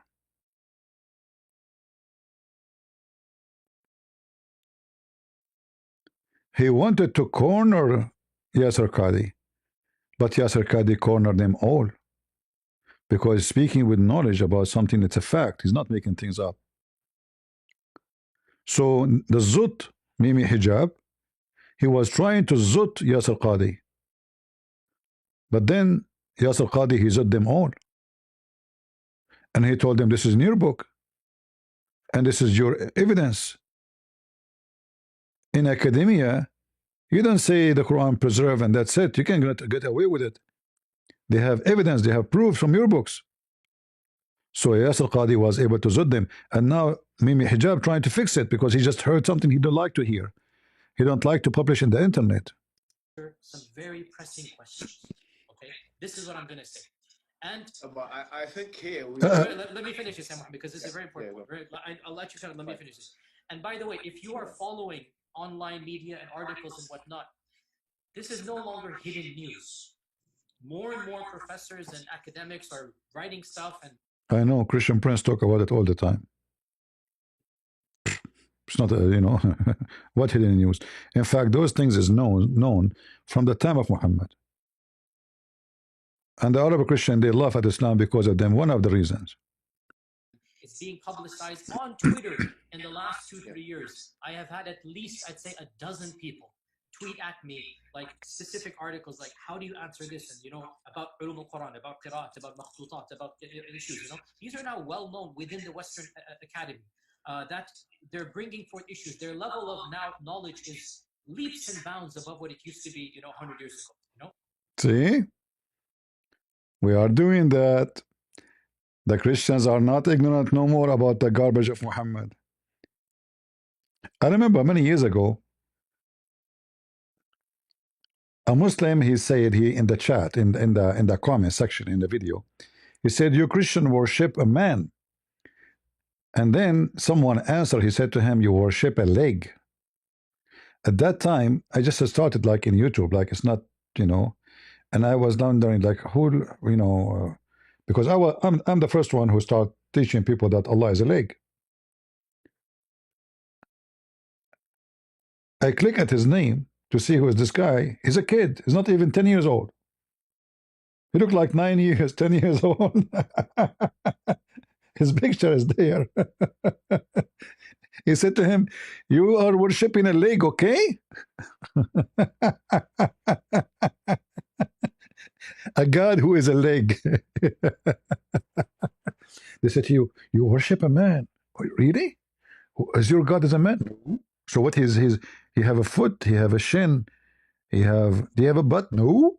Okay, so he's a leg only. Many Christians do not know that Allah is a physical being, and if you read his description, you will die laughing. He have two right hands. By the way, this is the birth defect. Don't judge Allah by it. Okay. كلتا يديه يمين, which is very normal. You know, me myself, you guys don't know me.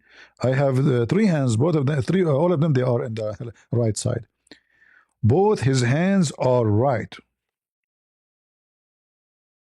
All right. It's a fact, brother. And this is authentic, as you see.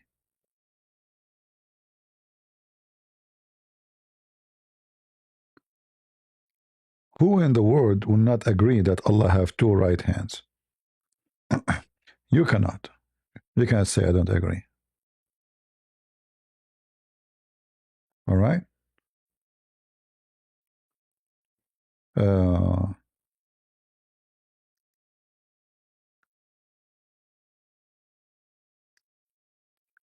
And you know, for us, if Allah have two right hand or one right hand and left hand, that does not change the fact that Allah is a physical being. He have hands.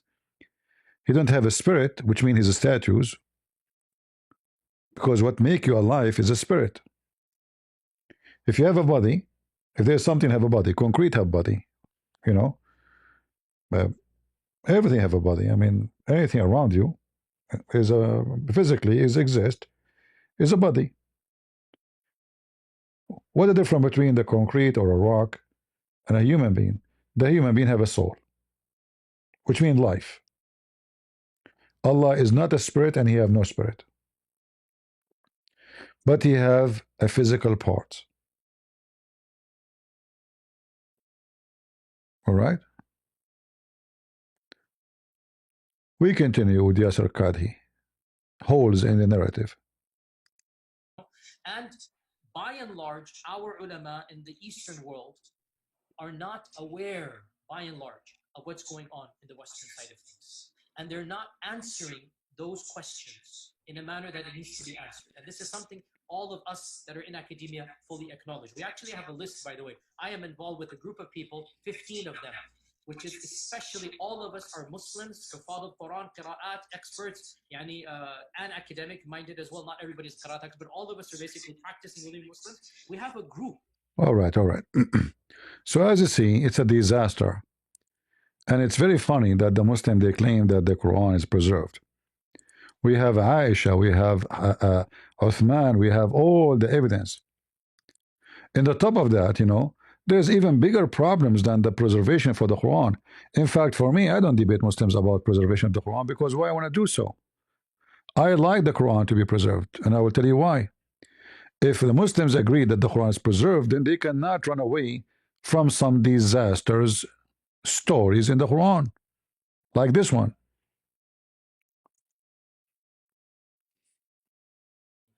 So if somebody were to say, how can we believe these ahadith when Google Earth has mapped the whole world? We can zoom in and see everything around us, and there is no massive land hidden from mankind. The response is, Wallahu ala kulli shay'in qadir. Allahu a'lam. If we believe in the ahadith, this is what the ahadith tell us. This is what the ahadith tell us. And there's a simple rule that Ibn Taymiyyah mentions. Memorize this rule. The Quran and Sunnah does not bring the impossible, but it does bring that which astounds the mind.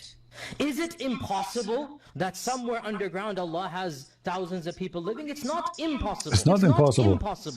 But by the way, not thousands. According to Muhammad, from every human being, Gog and Magog, they will have 1,000 baby before they die. So you can imagine how many billions there are now.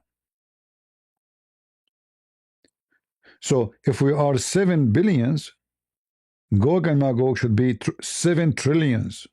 Where are they? In fact, 7 trillion is not correct, because this is when Muhammad mentioned that every one of them would make 1,000. When a human being he have one son, Gog and Magog will have 1,000. And then those people obviously they mature so fast, so they have kids too, so fast too. So from one man we can make millions, just one man, or they are not men actually, they are creatures. So where we can find those Gog and Magog? And there's a dam. They are not under the ground. The Quran says that Zulqarnain, which is a fiction story about Alexander the Great,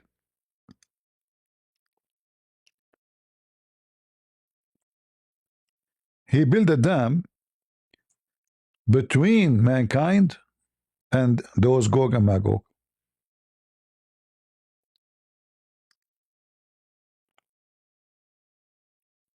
All right? So they are not under the ground. They are behind 2 mountains, and Zulqarnain, he built a dam in the front of it. He connected the 2 mountains. All right? So he told them, and even the Quran mentioned this dam is made from what? It's made from iron and copper. But we know that those 2 metals, they cannot survive even 100 years.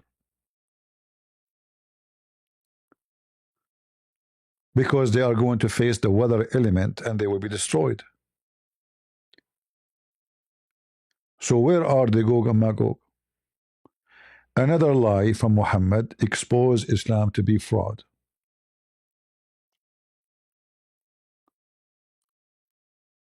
And here it says that Gog and Magog, they cannot go out of this dam. It's confirmed that. And they will not get out until the day of judgment.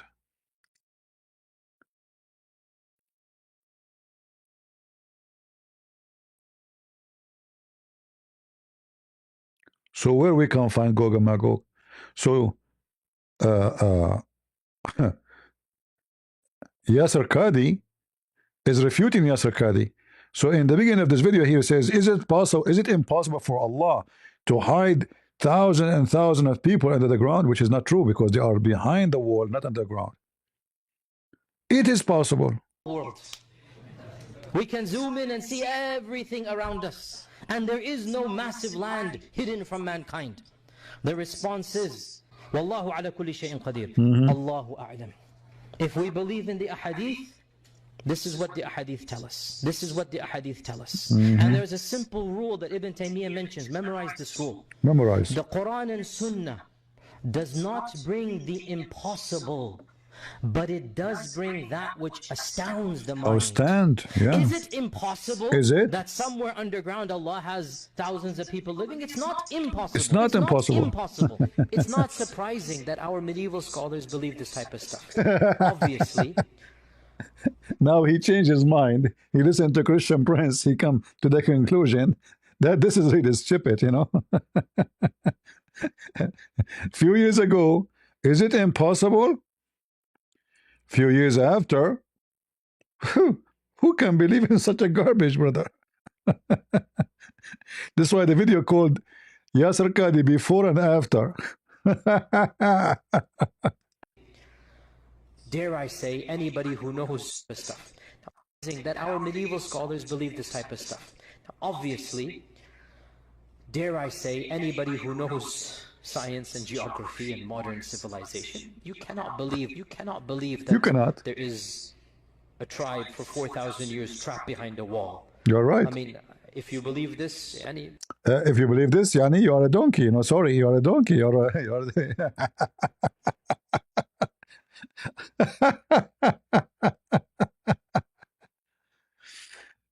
Do we have any Muslim would like to enlighten us with the knowledge of Allah? Huh? Any Muslim? Punishment. TikTok punish me. No problem. No problem. Let us see. We have people asking questions. There's no question here in this super chat. Okay.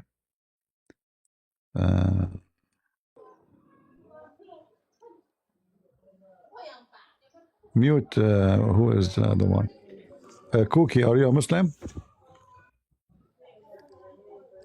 Cookie, are you a Muslim? All right. Don't just invite, please. Just ask. I'm not sure why streaming stopped. It says, okay.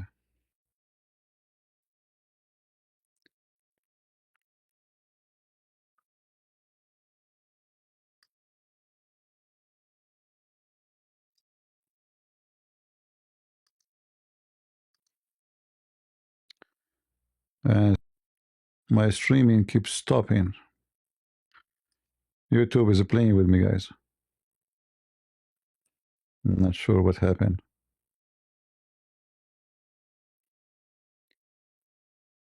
I'm not sure. Even the super chat does not appear to me no more to see what super chat is there.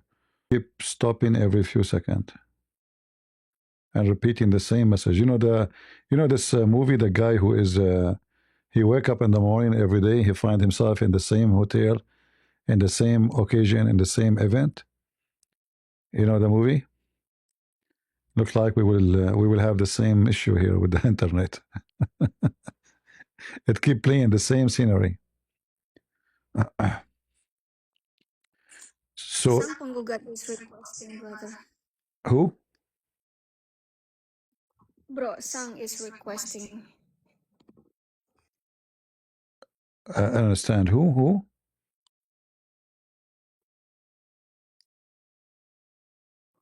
Okay, let me invite this guy. See. Go ahead, Dave. You Neil, are you there?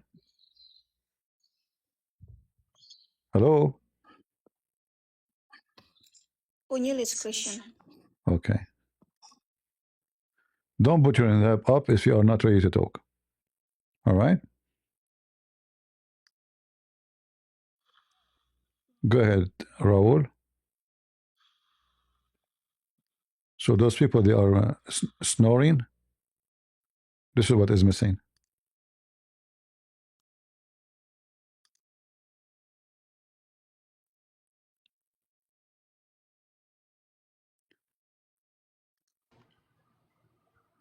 Go ahead, the prince. Hello? Are you there?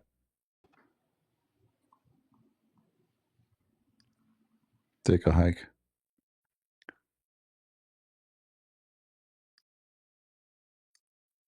All right. Look like all those people, they are just, not real, playing games.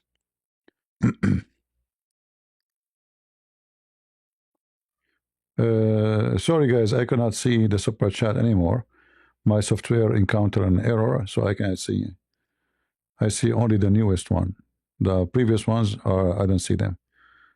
So here it says, Salam Alaikum, Christian Prince, thank you for debunking 4157. No problem. All right. Let us see if we have any Abdul.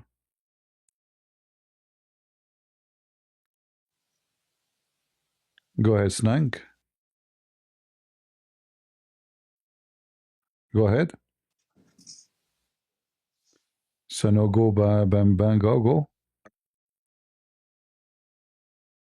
That Sang penggugat, he also having an issue with his account. Hello. Hello. Go ahead. Hello, brother.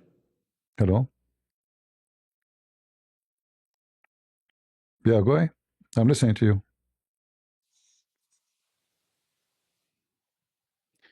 All right. I don't have patience really for people who are not able to talk. If you have something to say to me, right away go and say, you know, I'm not waiting for the hello, how are you, how are you doing? Save me from those stuff. If you have a question, go for it. All right? Hello, it's me you're looking for. Zakir Naik, wait for you. Da-da-da-da-da-da-do. Hello. Do we have any Abdul? He believed that the Quran is not corrupt. I like the Quran, which is not corrupt, because the Quran without corruption is better. We have Gog and Magog, we have the flying carpet, we have a flying horse, we have the talking birds, we have all the cartoon. So I prefer this the a preserved Quran. All right? I like the preserved Quran. Any Muhammadan who believe in Allah and his messenger, messed up messenger. Anyone who believe in Gog and Magog. It's not impossible. It's not surprising that our medieval scholars believe this type of stuff. Obviously, dare I say, anybody who knows science and geography and modern civilization, you cannot believe that there is a tribe for 4,000 years trapped behind a wall. I mean, I find this very difficult to believe. Is it impossible that somewhere underground Allah has thousands of people living? It's not impossible. It's not impossible. Not impossible. They're in some place separated from mankind. Is it impossible, people? It is not impossible. Dilemma. I mean, isn't it obvious? It's not impossible. Do we have any Abdul? It's not impossible. Anyone? I cannot see any requests, brother. No because problem. I'm not a moderator, so I cannot see anybody. Sister, I get that. It's okay. You don't need to be in the stage. No problem. Do we have any Abdul?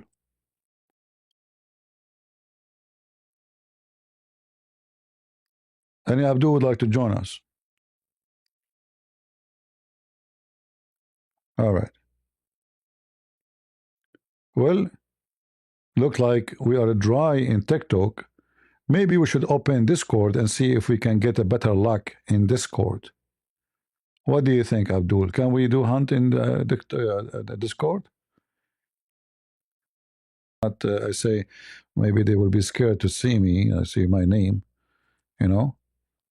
Yet they are not coming to town.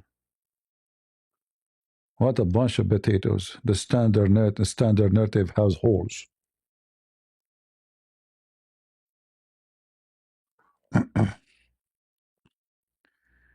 Do you make the church into bazaar?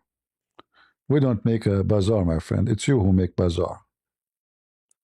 Why? Do you see us selling stuff here? Do you see me selling zucchini? Huh? Mr. Militant? What? Are you supposedly trying to be smart?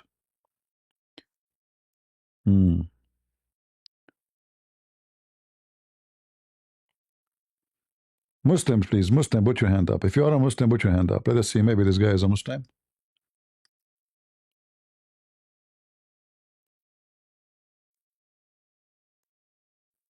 Let us see. Hello? Arul? Arul? What's wrong? But he said he cannot request. His name is Emperor Bow Down.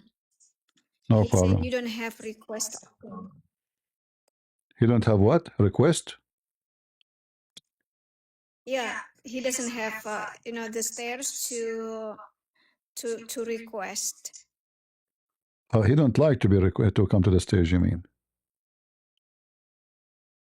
No, Oh. there is no sign that you can request.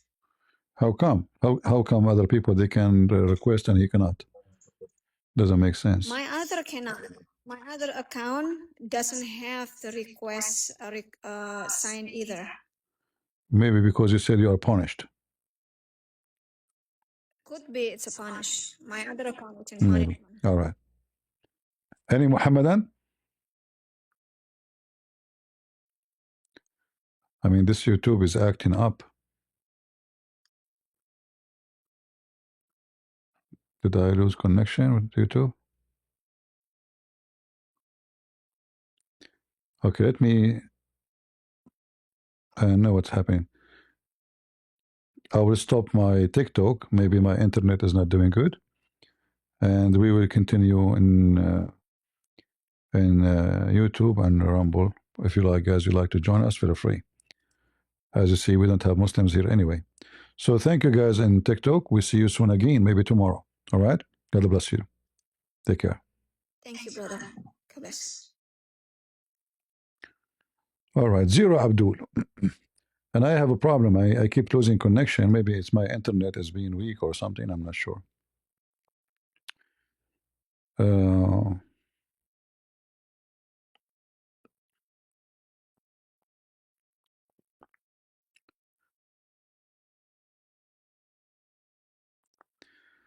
right. Anyone have a question?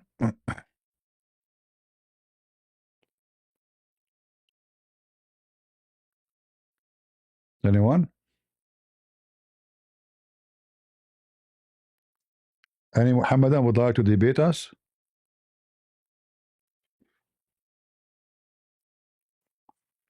So to make it simple about the reservation of the Quran,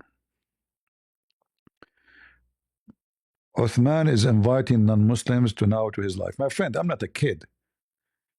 Why people they act really like kids?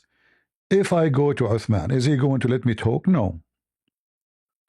Didn't I offer him to debate him, me and him alone, anytime he wish? He refused. So what does that mean? Are you promoting his channel? Are you inviting people to go there? What is the point of this? This guy is seeking attention, and thanks to you Christians, you are giving him all the attention. How many times I have to offer him to debate me in his channel? Do I have to repeat every day? That's it.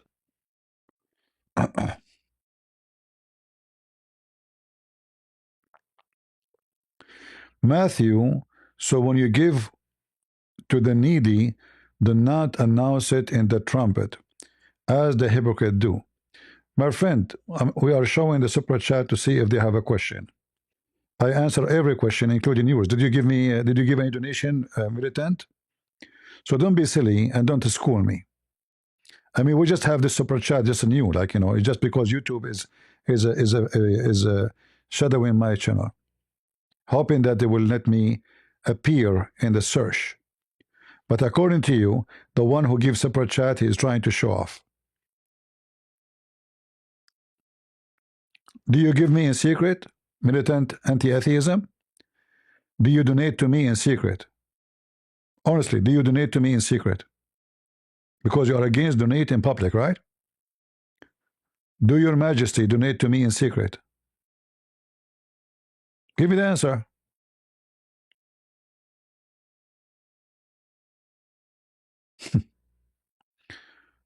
Hypocrite people, they don't do anything. They don't do open a video. Do you have a channel fighting Islam?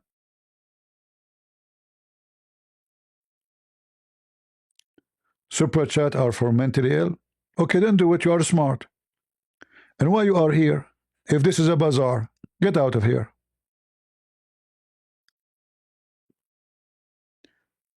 Super chat is for mentally ill. You are the smart person. All right. Well, you are here. It's a bad channel for you. They are mentally ill. The one who run the channel obviously mentally ill too. But you are here. I don't know why. And you post for me from Matthew. Like, is those guys, they are donating to me because I'm the needy, hungry? Is that what you see it? Like, do you see me begging them for, please help me, I want to eat? You're being a foolish now.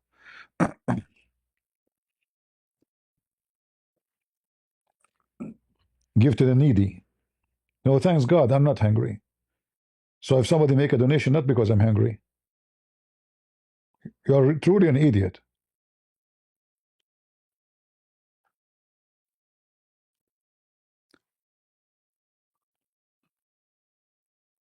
And I answer everybody. Like if there's one of you ask me a question, I ignore it. Are we favoring somebody? Those who make the super chat, I see what they are trying to see what they said. All right, and that's it. But I answer everybody, including you. Are we treating you differently because you did not make a donation? We have super chat not even for 2 weeks now. So all this year without super chat was not, you know, it was. And I will actually, I'm going to cancel it because I don't see much different between before and after. Do you see any different? I don't see different. I think they will promote my channel only if I active the advertising. If you notice, until now, I did not active the advertising. Where you play commercial. Do you hear? Do you see commercial when you play my videos on my channel? Anyone see it? You don't see it, right? Because I'm not activating any commercial over my videos. And I think this is the only time maybe they will push your channel because it's going to be part of the advertising process.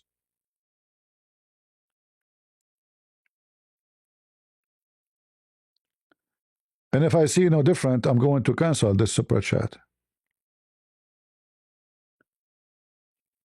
Yeah, I did not activate any advertising because I did not make this to make money. Otherwise, every single video I have in my channel, I will activate advertising. It's just one click.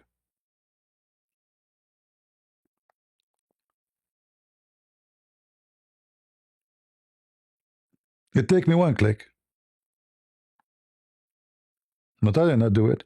But obviously, it's not going to help to promote my channel to get more review unless I activate that advertising thing. But then people, they will start seeing all kinds of garbage. YouTube, they send me an option, member only, members. I click no, all the channels you have, they have member only. So they make videos only for members. And then there's members even without videos, like they are favorite. I did not activate that. It's just another way to make money.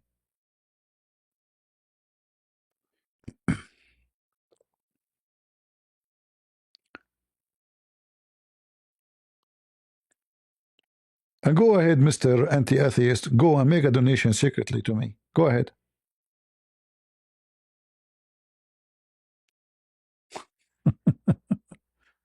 So he will not do it secretly, he will not do it publicly, but he will complain.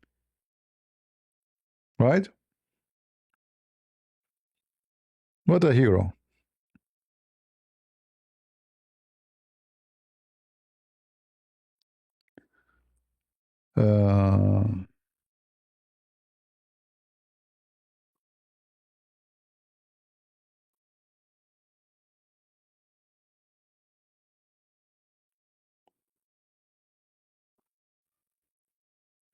All right.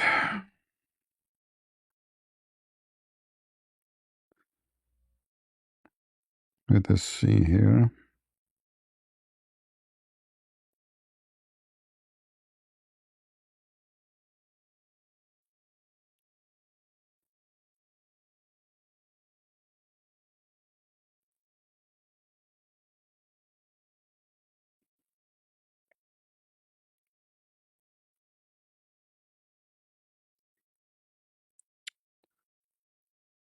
All right.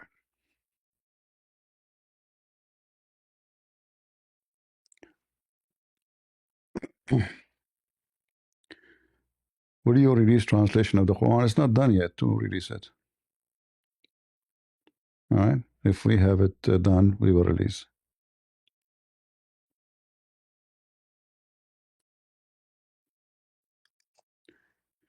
Yeah, those potatoes, they will be, like somebody actually sent me a message, says that he made a video, but I never saw a video What video? Let me see.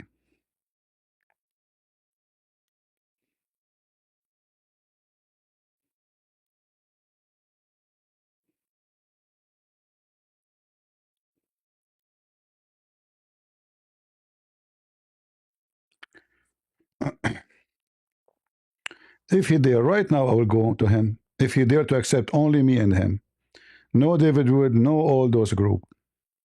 It's just a joke. All of this drama. You see, if somebody want to make something happen, he make it happen. He don't talk about it. Just make it happen. Do we need all this drama? Come backward. I mean, the guy do not even know how to read his book. We know what will happen to him in 2 seconds. In 2 seconds. Mimi hijab, he run away. And Mimi hijab, he speak Arabic. What will happen to this guy?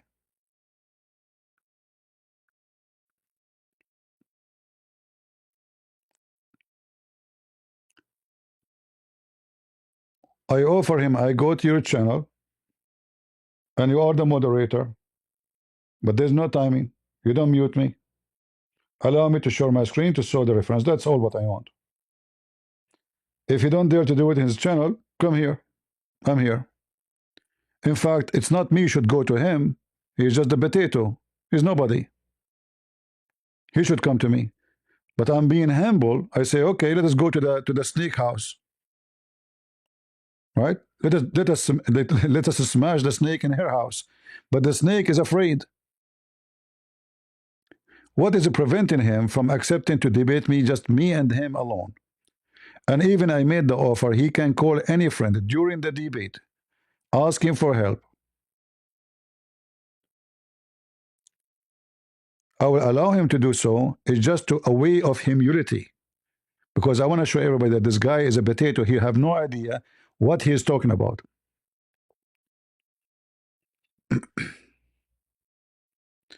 Fifi, we offer Fifi a debate. Did he accept? He said, I would debate you anywhere, but face to face. Only face to face. What is the name of the other guy? Muslim Lantern. We went all together to his channel when he was live. Correct? What he did? Block them, brother. I mean, what we would do? We went to Zakir Naik.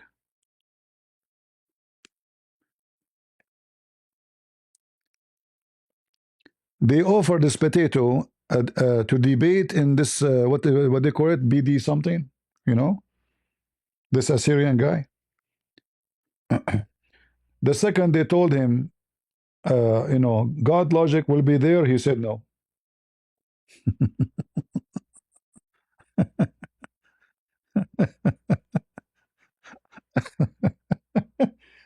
So are you really seeking a debate with anybody? I don't know, like, you know, if you watch his videos, the guy, nobody watches videos. But when he make those videos, I challenge you, he get a lot of view. The Muslim get excited, they believe him really, like, you know, he can really debate us, you know. Make it happen. Don't talk about it.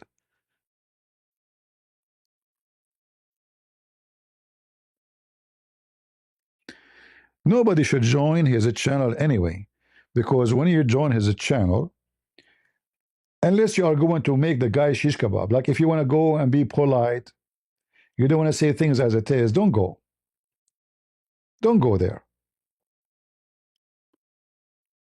He prefer those group of people because simply they don't make really things, let us say, I don't want to be like, you know, talking about David Wood, but David Wood, he do not know really how to debate.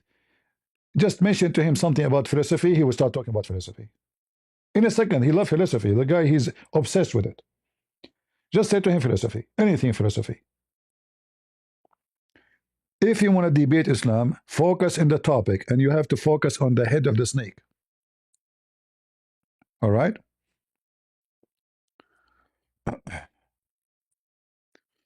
All right, somebody have a question. I am sure there are nice Muslims. What do you know? Being nice does not change anything. Being rude does not change anything. Islam is wicked. This is the issue. So we need always to remember that we are not against Islam because Muslims are nice or not nice. This is not the issue. You can find someone who claims to be Christian. He have wear a cross in his neck, and his cross is bigger than 1 kilo. But he is a scumbag. You can find someone who claims to be Christian. He's very nice, but he's not a Christian. He's a cheater. He's a fornicator. He is a he's a drunk. He's not very nice. What does this have to do with anything? All right. We here debate Islam. We don't debate Muslims.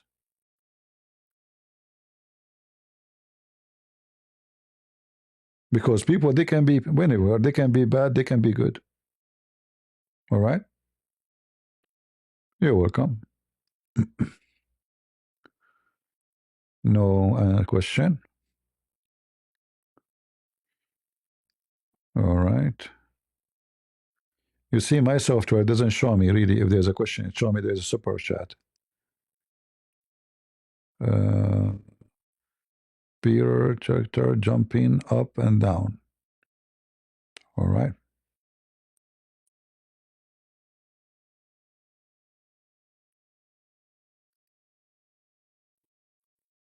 Yeah.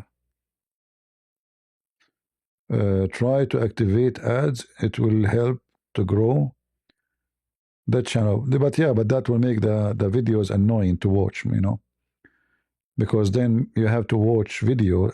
I'm not really interested in the ads. And the whole idea of super chat is just to get YouTube to let's say, to leave me alone. It's all right. I might cancel the super chat soon, actually. Yeah. I'm sure there are nice people who are Muslims, but who do not know their doctrine. I'm supposed to love them, but I don't trust them. You see, the word love them, as a Christian, when we say love, we don't love people because they are pagan. We don't love them because they are wicked. We don't love them because they are criminals. But we love to save them.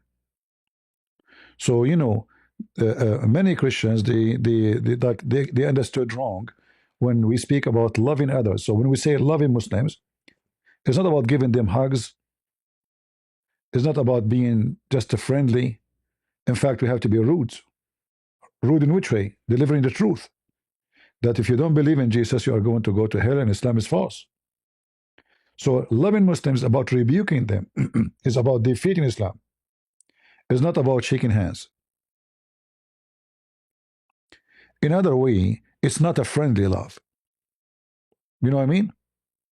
It's not a friendly love. It is a very aggressive love, which means you chase the wrong. You expose the wrong they have. This is the love you do, by rebuking their falsehood, not by being, like very friendly. You see, if the disciple, and Jesus was not friendly with those who they are wicked, was he? Friendly here, I don't mean to be violent, but to be truthful. You say it as it is. So we don't mix things up between what is love and what is loving people. Is to say to them when they are wrong, they are wrong. Very simple. All right. Do we have any Muhammadan?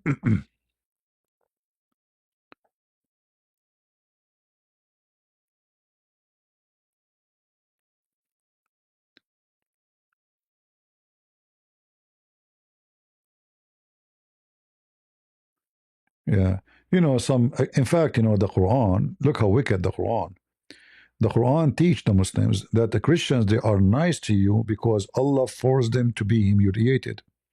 Humility on them. So when you are nice to a Muslim, the Muslim, he will take it as a curse. You are cursed by Allah. All right? It's not because you are nice. It's not because Jesus said to you, love your enemy. No. Read it. This is what the wicked Muhammad told them.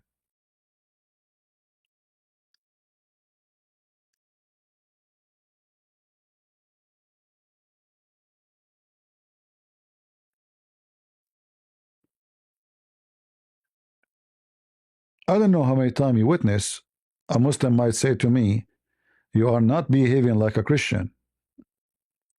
What does that mean?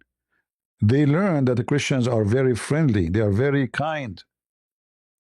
But for them, you are being very kind because Allah, He curse you, which means you are always subdued to Muslims. He hit you in your cheek, you turn the other one. But look at those wicked. They make fun of you because you follow this Bible. But the second you start using your hands, they say to you, you are not being good a Christian. You should follow the Bible. Did you notice? The second you are not allowing them to do it, they get angry from you. So they make fun of you when you follow Jesus. And the second, according to their understanding, the second you don't follow, they ask you to go back and follow Jesus.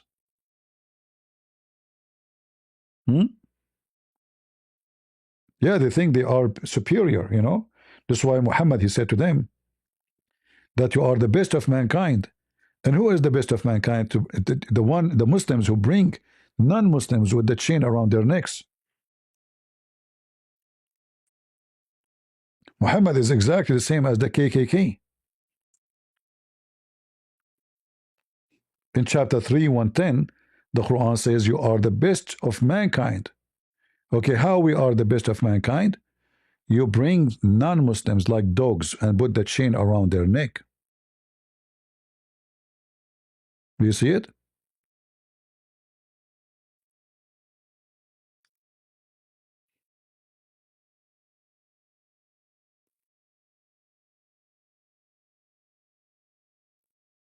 So when you hear a Muslim speaking about Islam came to spread peace and all this garbage, it's you know, it's a fraud. It's just to deceive you. You see, the Muslims, when they are superior in power, in army, in military, they will not say those things you see in YouTube. They will say, yes, we want to do this to you, we want to kill you, we want to slaughter you, we want to slave you, we want to do this and that. But today the word is different word.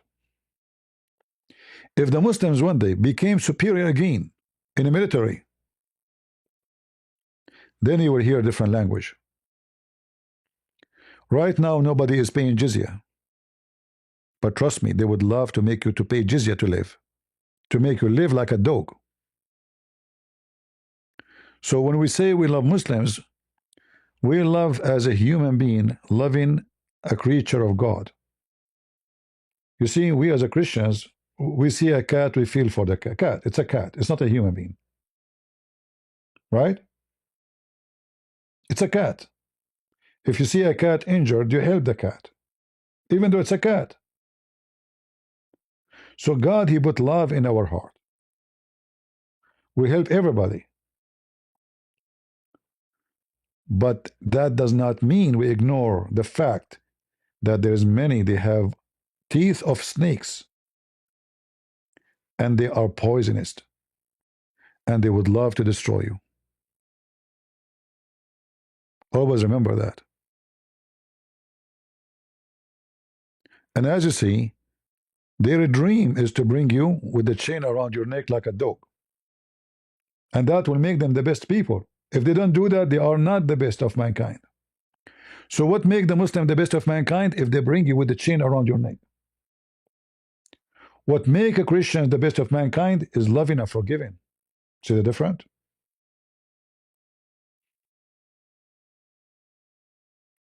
You are the best of mankind if you love, if you are a servant, if you are humble.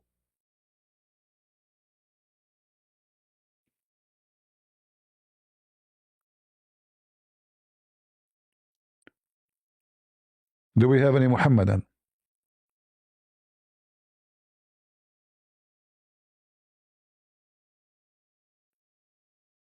Exactly, Islam is a racism, you know. Islam is a racism. Somebody saying call Uthman. Give me his number. I will call him. Give me his Skype or his. I will call him. Call Uthman. And go change your name. You are saying Al-Masih huwa kalimatullah. Allah have nothing to do with us.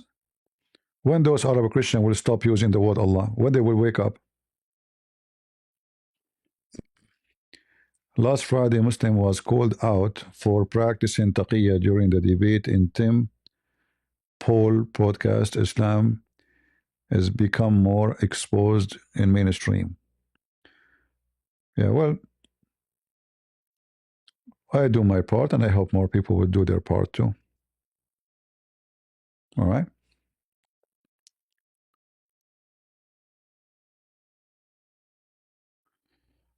CP, when Jesus says love your enemy, it does not mean love the Muslims. Love your enemy. I just explained why I have to repeat myself again. Loving Muslims, loving the enemy is not by giving them hugs. It is by saving them from their deceiving doctrines. It's not by hugs and kissing. Loving the enemy is by attacking the enemy, not by sword, not by killing, but attacking their falsehood. This is what loving the enemy means. You know, some Christians, they sound like hippies. They try to make Jesus look like a hippie person who have some earring in his ears. Right?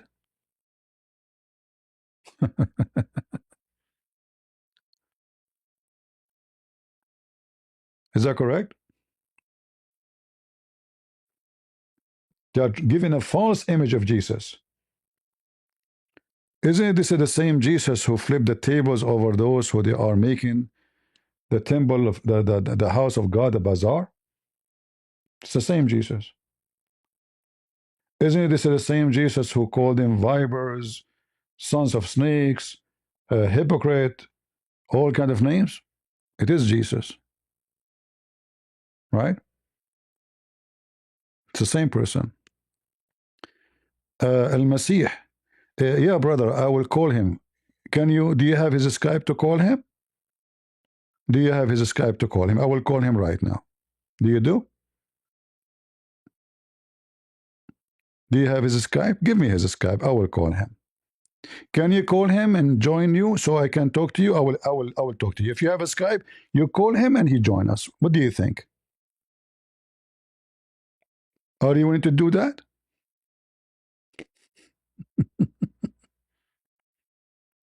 A Muslim Abdul.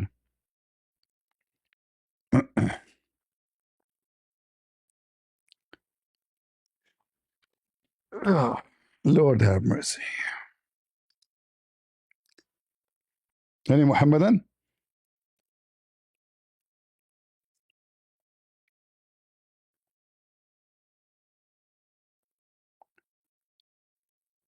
Uh,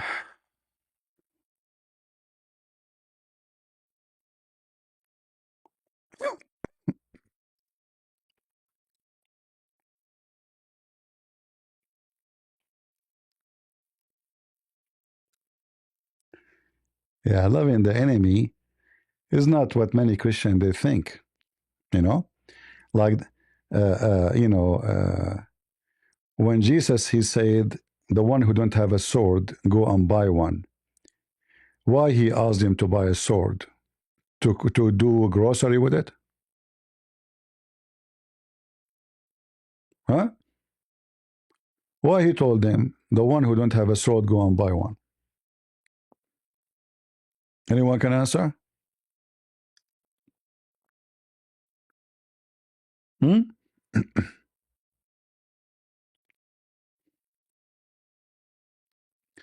I answered the question, the one about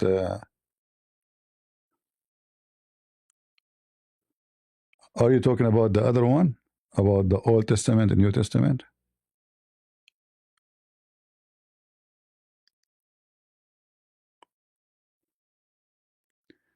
there is a difference between Old Testament Judaism and Rabbinic Judaism and the link to Islam, please. You see, we cannot make a link. There's no link. If Muhammad he copy from Christians and Jews, this is not a link. This is a thief. He's a fraud, and he is doing what a fraud do. You know, English is not my first language, so I don't know what you mean by link. But the way I understand it, you are trying to say that there is a connection. No, there's no connection. Muhammad is a fraud. He is trying to use any way, any method, so he can reach his goal. It's like somebody going for election. If the gay will vote for him, he say, I support gays. If the lesbian, they will vote for him, he say, I support lesbian. If the one who will support him is the conservative, he say, I am against gays and lesbian. He is a politician. He is not a man of God. This is why if you go in the Quran, you will see in the beginning, he said that those who they are Jews and those who they are Christians and those who are Sabian, that is the most famous three religion at that time. Nobody left. They will go to heaven. The Sabian, they were massively spread. The Jews are all over the Arabian Peninsula because run away from their land since they supported the Persian invasion against the Christians. So they've been kicked out in a massive number, and many of them they left all the way to Iran, actually, to Isfahan. And many they went to Saudi Arabia, going to anywhere where the Roman have no authority. So Muhammad in the beginning, as you see here, he said the Jews, the Christians, and the Sabian, they have no worry, they are going to go to heaven. So he's trying to make everybody believe in him, no matter what. Just say, I believe in you. Just say, I accept you as a prophet. You are a Jew, so what? Stay as a Jew. Sabian, they don't believe in our God. The Sabian, they believe that Adonai, the God of the Jews, is the devil. Why? Because the Sabian, they believe that the Pharaoh, he was a Sabian. So when the God of the Jews, he did destroy the army of Pharaoh, he destroyed a great man for the Sabian. That's why they hate the Jews. So how those three, they can go together to the one place? It doesn't make sense. The Jews don't agree with the Christians and they don't believe in Jesus. The Christian believe the Jews cannot go to heaven unless they believe in Jesus. The Sabian, they believe that Jews and Christians are enemies. So how we put the three together? You see the stupidity? So this guy is a businessman. He's not a man of God.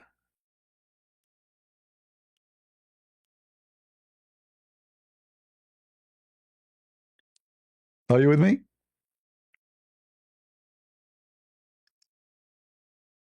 As simple as that.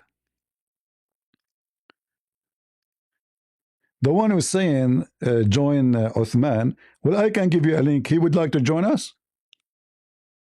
Would he like to join us? I offer him one-to-one debate. He refused. Here we go. I can open Discord. You let us join. You know, anyone here, he come and he says stupid things, we laugh at you. If this guy is serious about debating, you know, he make a debate.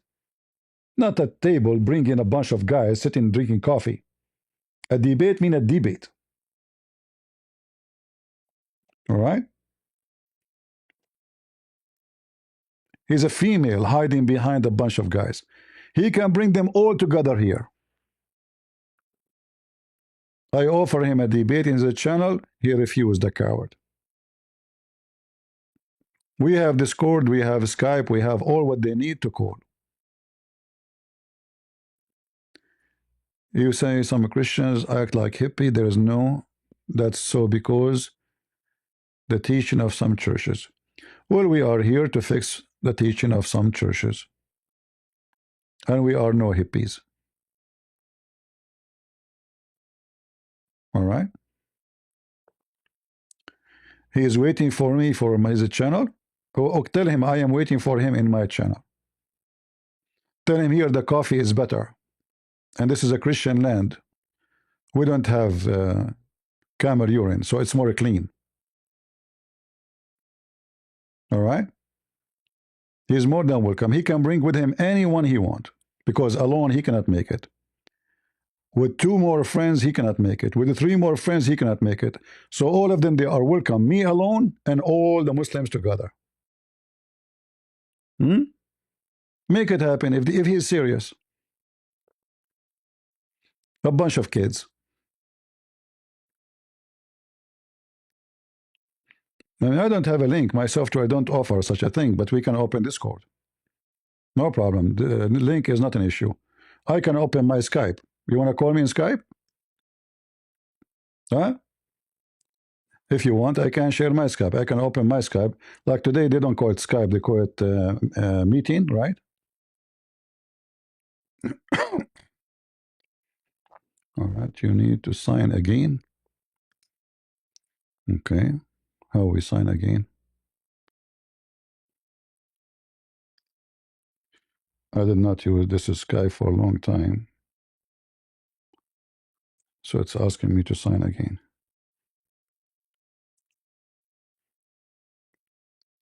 All right. Skip having a sign every time, yes.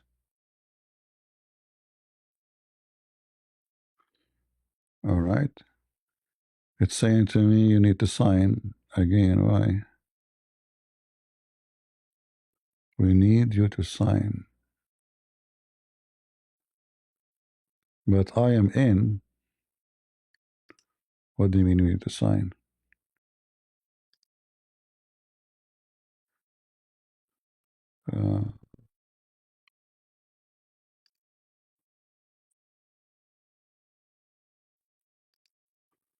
Yeah, it says you need to sign. But when I click to sign,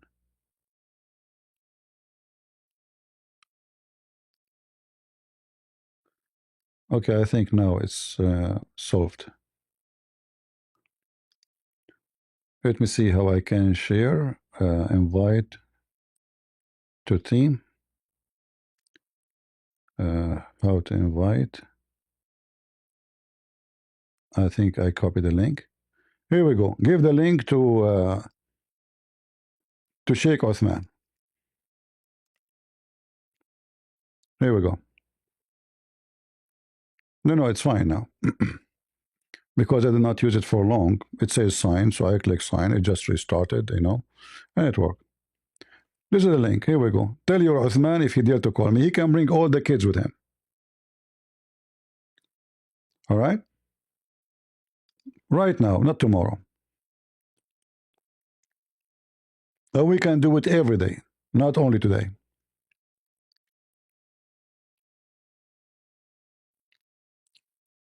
Go, Abdul, post the link for Uthman. All right?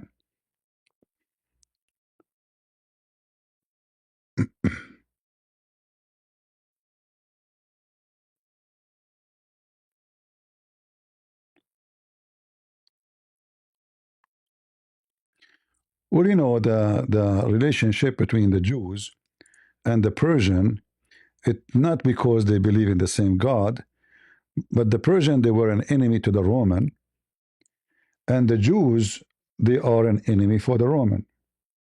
As they say, the friend of my friend, the enemy of my enemy is my friend.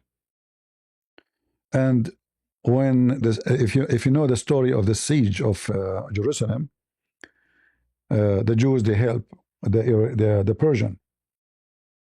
So when the Roman, they were victorious, they expel all the Jews from the land as a result of what happened. This is why a huge number of the Jews, they went all the way to Iran, because the Iranian army, the Persian, they were defeated, and then the Jews, they have to retreat with that army.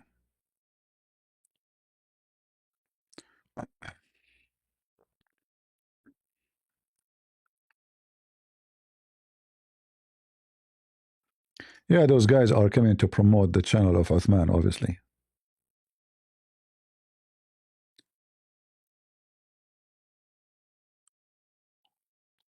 So this is history, you know, and you can read it yourself. You do not need anyone to read it for you. And actually, the hypocrite Muhammad, if you go to the chapter of the Roman, he have a chapter about the Roman. Muhammad in the beginning, he played as if he's a Roman. He acted like as if he's a Roman. So look what he said in chapter 30, verse number 1, 2, 3, 4. The Roman has been defeated or have been defeated in the nearer land. This is not really in the Quran, all right? And they, after their defeat, they will be victorious. And then, when the Roman are victorious, the believer will be rejoicing. Why? Why?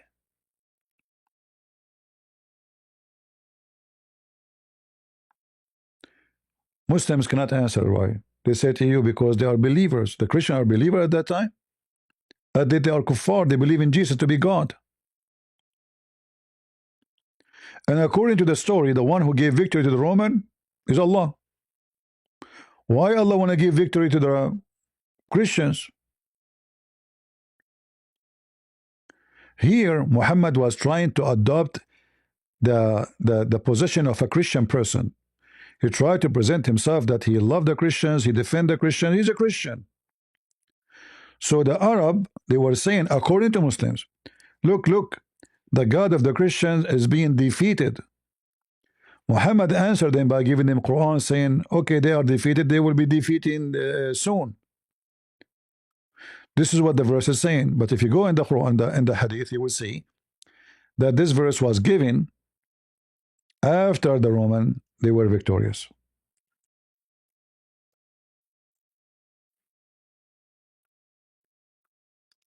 See it? So it's a false prophecy anyway, because like Trump, he won the election, and then you prophesy that Trump, he will win the election. So Abu Sa'id narrated, on the day of Badr, the Roman had victory over the Persian. So the believer were pleased with that, and then the following was revealed: Alif Lam Mim, the Roman has been defeated. Up to his saying, the believers will rejoice.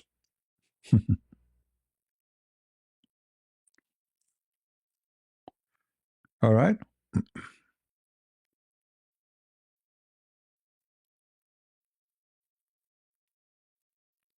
When Muhammad, he said the Sabian, they are going to go to heaven. Based on what?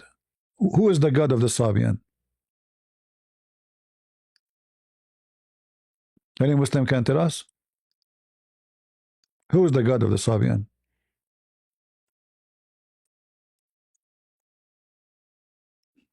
Azar? Or Allah? Who is their God? Why the Sabian, they will go to heaven? Any Muslim can answer? You see, nowhere in the Quran their name is mentioned except here. And nowhere in the Quran it's calling the Sabian people of the book. Okay, Muslims, what is the name of the book which is given by Allah to the Sabian? Why they will go to heaven?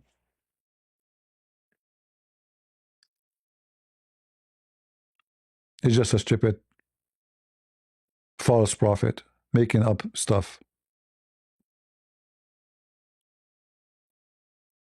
Actually, you can defeat any Muslim by asking this question: what is the name of the book of the Sabian which will make them to go to heaven? Give me the name which given to them by Allah. If they want to go to heaven, that means they are following Allah. Okay, who is their prophet and how they follow him? Which book? The Sabian, they have nothing to do with Christianity or Judaism. When the Muslims occupy them, they added to their book the name of John the Baptist. They claimed that John the Baptist was one of them, which is false.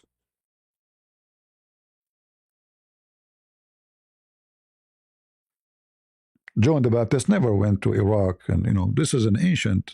The Sabians exist long before John the Baptist. In fact, if you go, you will check, you will find that the Sabian, their book, is almost the same copy of the Quran today.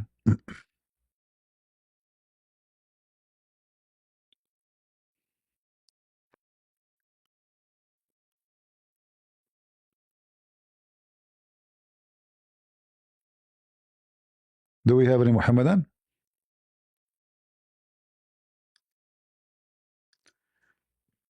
If you search for the book of the Sabian, which is called Kanza Rabba,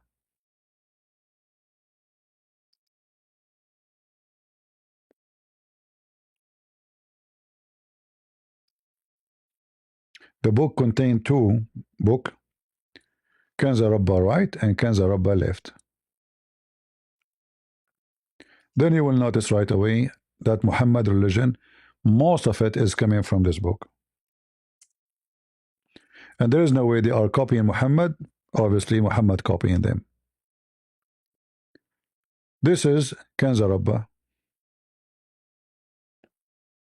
Kanza Rabba right and Kanza Rabba left.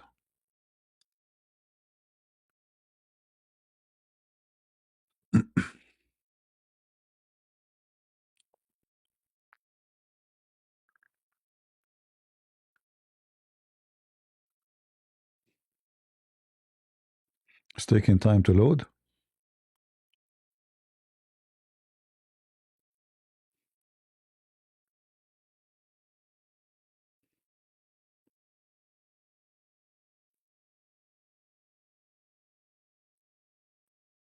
I don't know, maybe their server is slow, I'm not sure.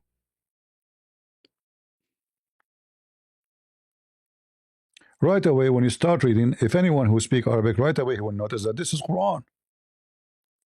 As-Sami'u al-Mujib. As-Sami'u al-Mujib. Okay, here we go. As-Sami' al-Mujib. I will go to the Quran. I will type it.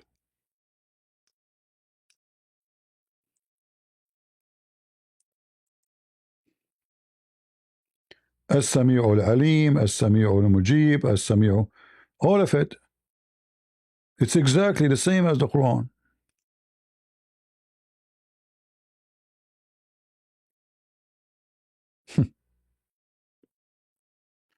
Continue. I mean, we did not start even. I wish you guys would speak Arabic because you would die laughing at this, at how much Muhammad is stealing from the whole story of Harut and Marut. The story of Adam bowing down to the angels is coming from here. Sorry, the angel bowing down to Adam is coming from this book.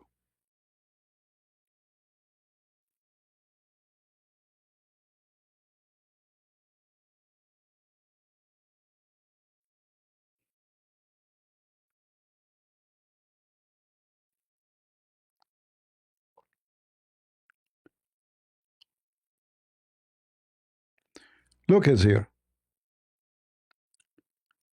أبسط الأرض وارفع السماء. It's exactly what the Quran is saying. الأرض بساطا هب الشمس ضياء والقمر بهاء.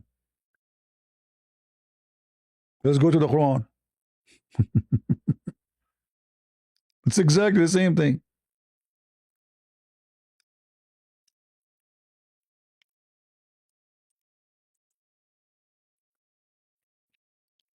See it? The sun have diya and the moon have a baha light. It's exactly the same. And then أبسط الأرض, make the earth flat.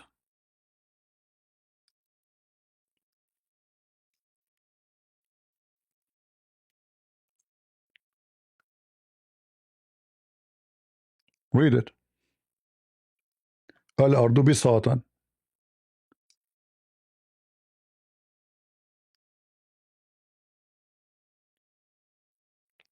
وارفع السماء. Allah, He lift up the sky. The sky wasn't the earth.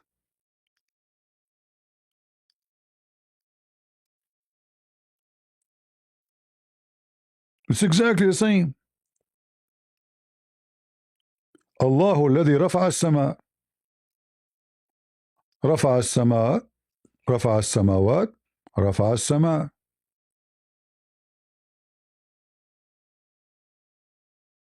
It's the same.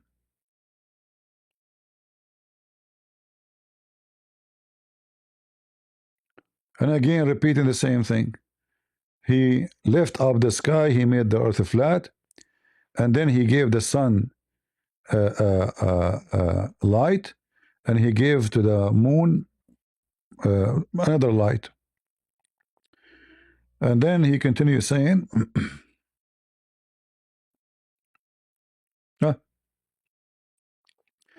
فسجدوا إلا الشرير فقد أبى. It's exactly the story of Adam in the Quran. Guys, you can take a screenshot. Do this. You can take a screenshot for the page. Let me leave the page up for you, so you can take a screenshot of all of it. Let us see. Take a screenshot. In your phone, you can use Google Translation.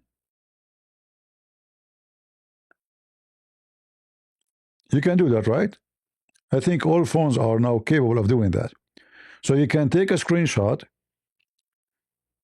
If you don't know how to do the translation, you can watch videos on YouTube about how to do that. How you can translate an image. Like in my phone, you can just hit on like the one in the middle, you know, the bottom in the middle, and the middle of this, like in the bottom of the screen, the middle one. Any image in the screen, you hold your finger on it, on that bottom, and then it's going to be highlighted, and then you can choose translate. There's an option for translation will appear. I don't know if your phone have such a thing. So you can translate the whole page, and you will see how exactly the story is coming from the Quran. Sorry, the Quran taking story from here, because this is a book older than the Quran. So He commanded all the angels to bow down to Adam, except the evil one refused.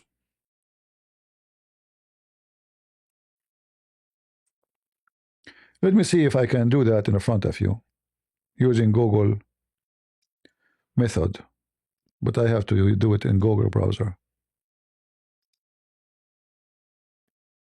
Let us see.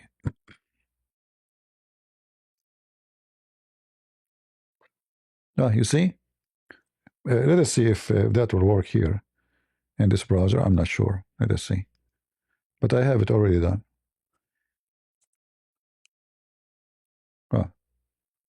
Image not found. Okay, let us pause the image here. Let us see if that works. See? There's an option here. It says translate. You see it? Translate. Here we go. Let the angels of hell protest to Adam.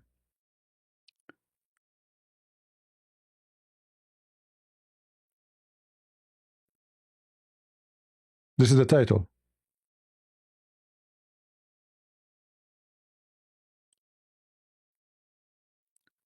Which book is coming from the story of bowing down to Adam? The angels bowing down? It's from this book. Let us take another page.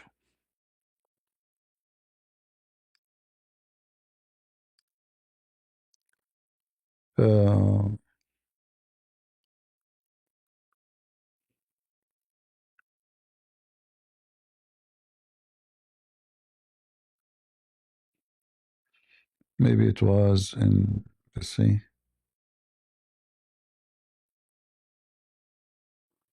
They are jumping in the story.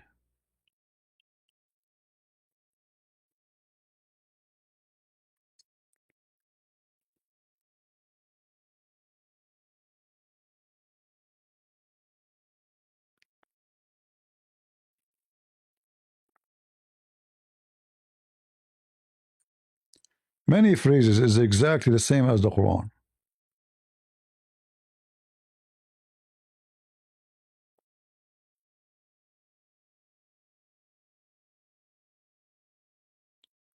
But by the way, this book is way better than the Quran. We can't compare, you know.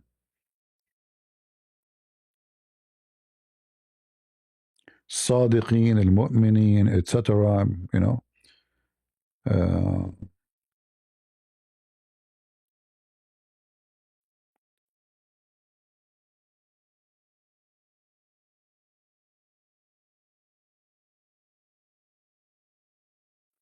do you see the name Allah? You see it, Allah? Look, see Allah? See it, right? This is Allah in front of you.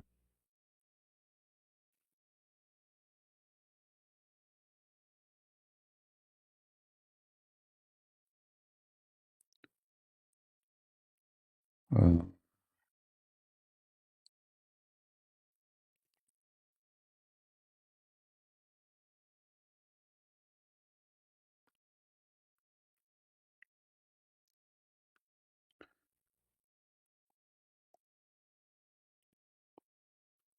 I'm trying to find where the story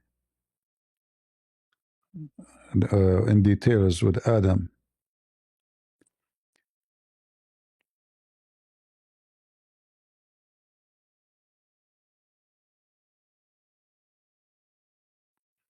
Yeah, I think I pass it.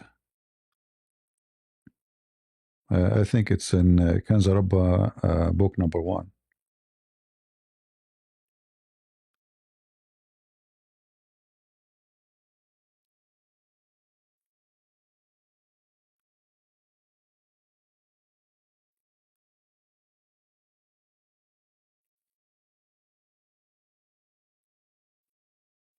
Too bad this website doesn't give us an option to search to find, you know, the exact story you are looking for. So you have to flip the pages this way. You know, they don't have it available even to download.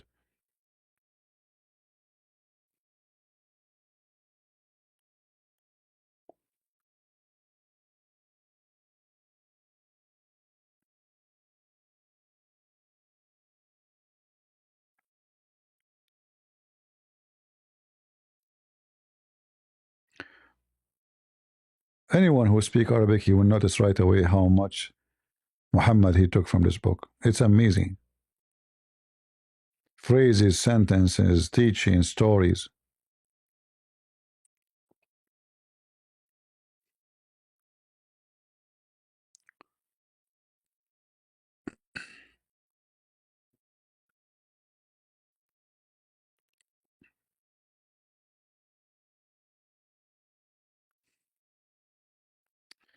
Yeah, I don't want to give you a headache, you know, flipping pages here. I hope I did not give you a headache.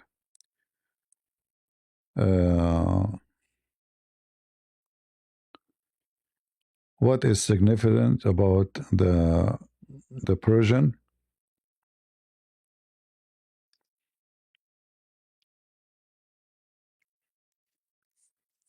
It's not about Iran. It's about that Jesus is for the whole world. So even those who they are not from Israel, they celebrated and they were expecting a savior. Which means it's true that the Jews is the only one is waiting for Jesus because this is mentioned in the scriptures. But there's other nations they heard about the coming of the Messiah too. So the Messiah is not only really for the Jews, the Messiah is for everybody. And what happened that three who they are foreigners, they are Gomai, they are not from the Jews, coming to celebrate is a clear proof that Jesus came for all. Otherwise, what is their business? Why even they are waiting for him? So obviously that the Messiah is coming, it's not only something is known by the Jews.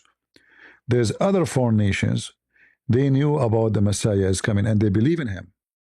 And they are not from the Jews. And those people are an example of that. All right.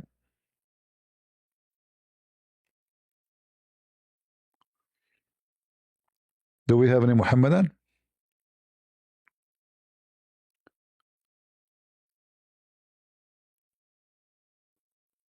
Nobody.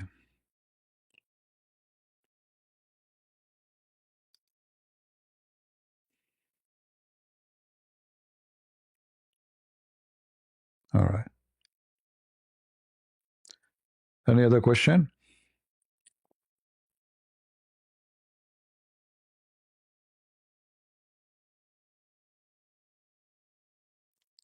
You see, the Iran, Iran today in the map is not the same as Iran in the old days.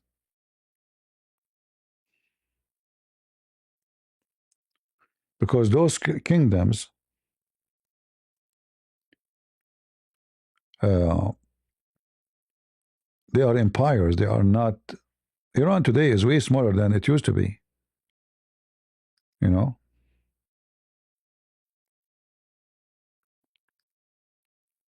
So if I go and take you right now, what is Persia before? It's not the same as today. Have nothing to do with today. This is Persia before. Imagine.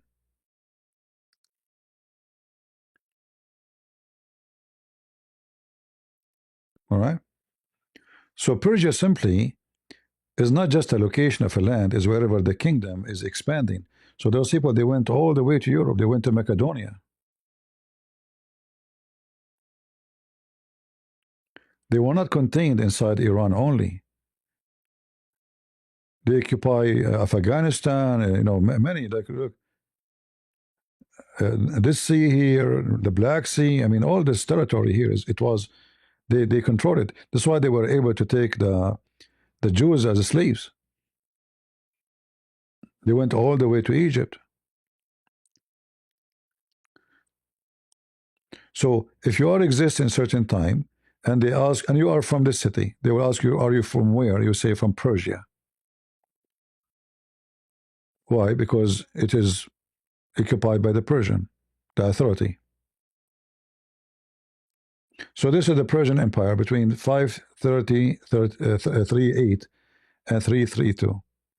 We can search for the same when between the birth of Jesus, and you can see what was Persia is about. All right. Same as Rome. Rome in certain time. Rome is not the one in Rome. Rome, all of this is Rome. Even Tunisia is part of Rome. You know. Even Tunisia is part of Rome. That's why those people in Tunis, they are very white. They are European. They are very much mixed with European. They are descendant of the Roman.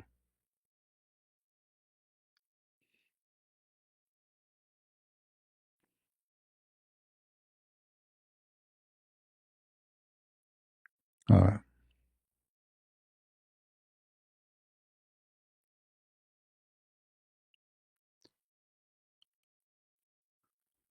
Can you translate the paragraph that mentioned Allah? Which one? In that book, you mean, Kanzarabba?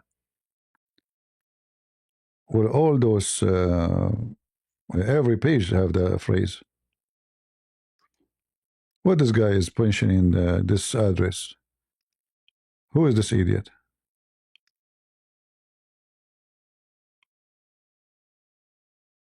Is that your address? Oh, we block somebody by mistake. Hold on. We can unblock you. Okay.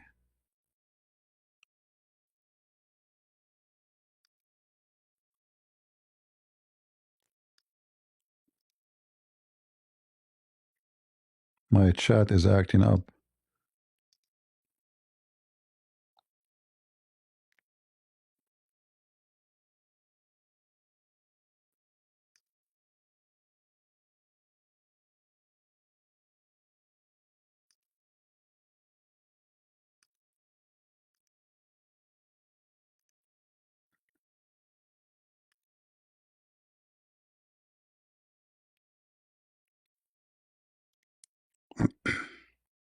All right.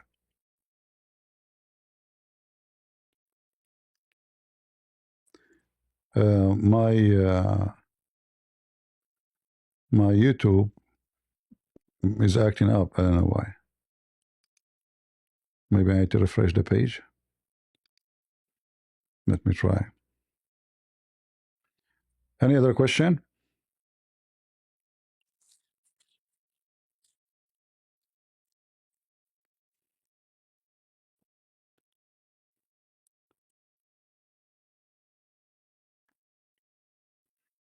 Let us see. We refresh the page to see if the chat is coming correct. Maybe my internet is slow.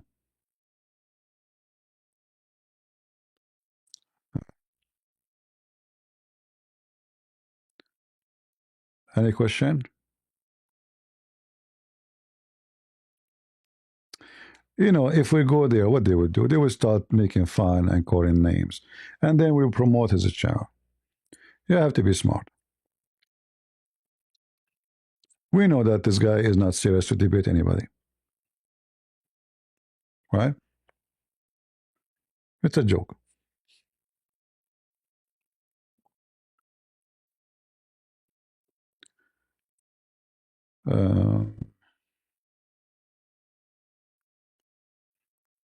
If he is like a big guy, etc., I will go and make him shish kebab. But this guy is a potato. He's just a kid, literally a kid. Like I did not mind to go to someone. He is saying he is willing to debate people, right? So I don't go really to debate Muslims. I go to show you that they will never let me go to the stage. That's all. They will not let me go.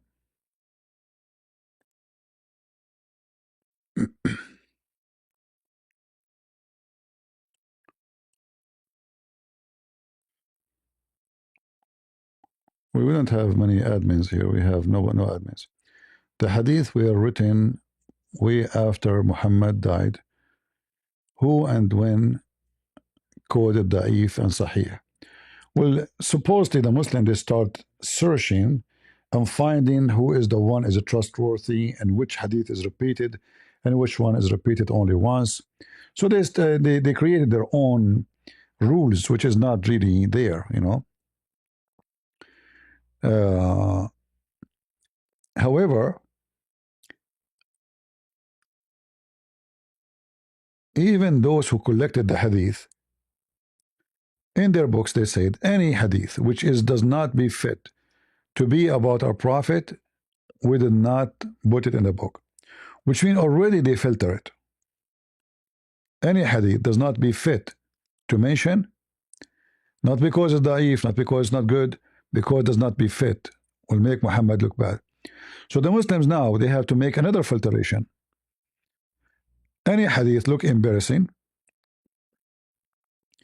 will say it is da'if, or even will reject it totally.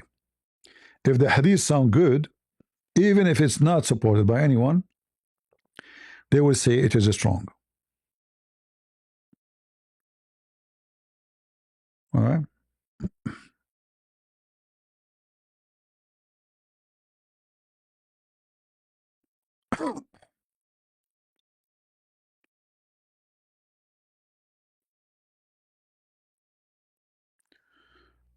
Uh,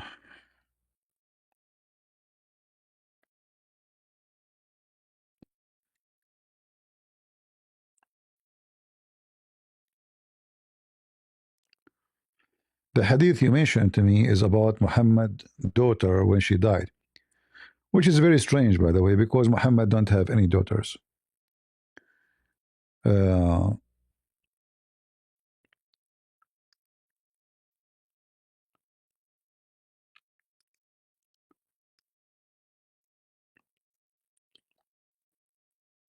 This is the hadith you are asking me to explain. Muhammad always come with his own fictions, but you will notice here that Muhammad, he went down to the grave of so-called daughter. But this is something he did with the mother of Ali. She was naked in the grave. He lay down with her. He took off his shirt, which means he got naked too, and he lay down with her. And when they ask him why you do that, he says, I am because she is not a believer. So by doing that, the pressure of the grave on her will not be bad.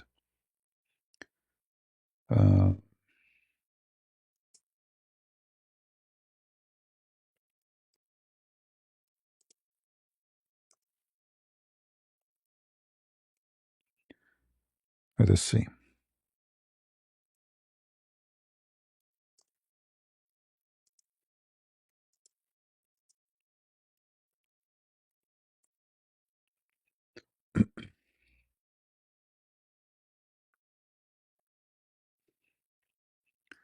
So the hadith says اضطجع معها في قبرها. Let me show you. Very wicked way, imagine somebody, a woman, she is dead, and they say she is very beautiful and she was young. So Muhammad, he lay down with her, and the excuse is to make the pressure of the grave nice. I don't know if I can find this hadith in English, but we will try. But I don't think so. So this is the hadith here.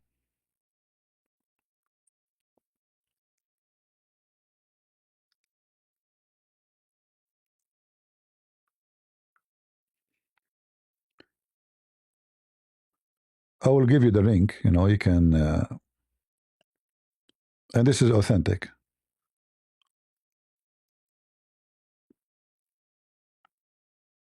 When Fatima, the mother of Ali ibn Abi Talib, died, the Prophet, peace and blessings be upon him, took off his shirt and dressed her in it, and he lay down in her grave.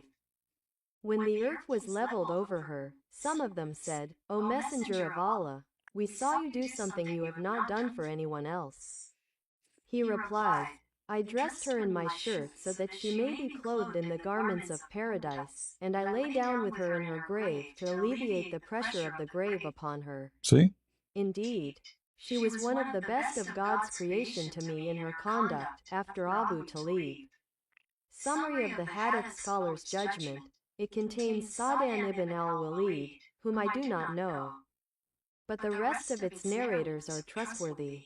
Narrator, Abdullah ibn Abbas.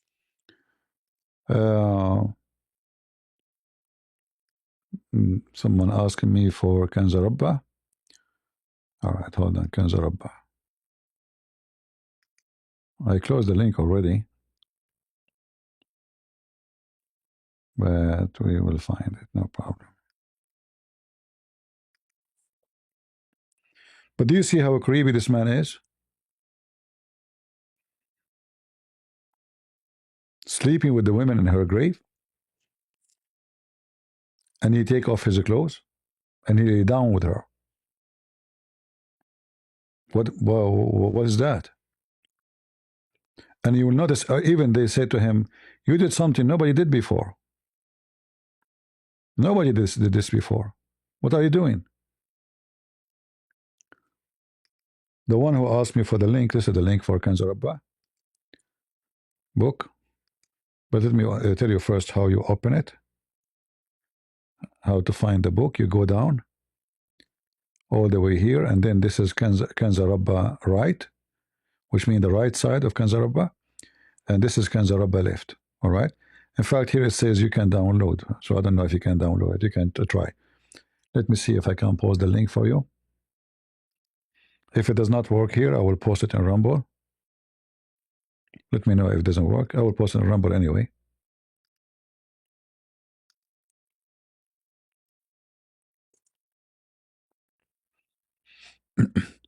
And this is the link for the hadith, the one I mentioned. Here we go.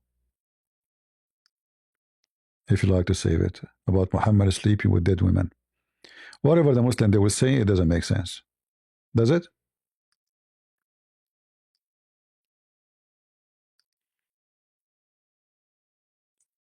Why she is going to, if she wear your t-shirt, she will enjoy paradise. What does that mean? What does that mean? Your t-shirt is the by the way, this is not a shirt. This is his jalabiya, which means you got the guy naked. And dressing her, imagine she is a dead person. That means he left her up. You know, she is not wearing clothes. They take off the clothes of the person to put in a coffin. The dead person, the deceased, will be naked. So now Muhammad, he is dealing with the dead woman. She is not his wife. He took off his clothes. He put the clothes on her. And then he lay down next to her in the grave. In the grave, down in the ground.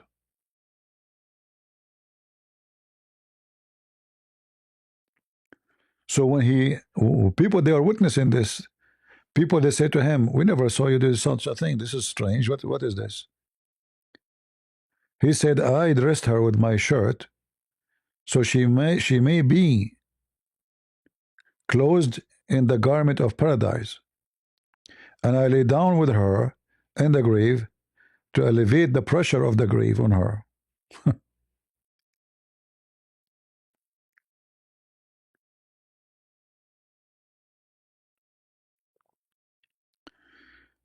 Did the American bomb the 12 Mahdi? My friend, there's nothing called 12 Mahdi and 13 Mahdi.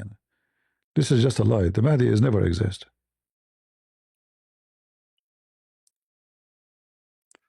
The character of the Mahdi is a fairy tale. There's no Mahdi.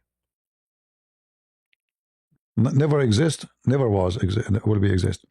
This is why you see there's fiction stories about Al-Mahdi. Like Al-Mahdi is born of a woman, but not from her vagina. He was born from her thigh.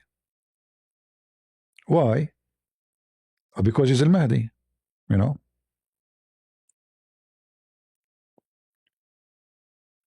He's Al-Mahdi.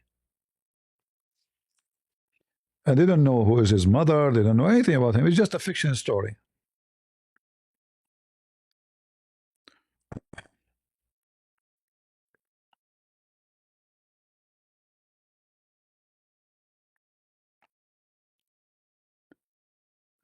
Yeah, the Muslim, they mention that make a bidding for the guest and one for the devil, because you know temptation will come with it. Like if you remember the story of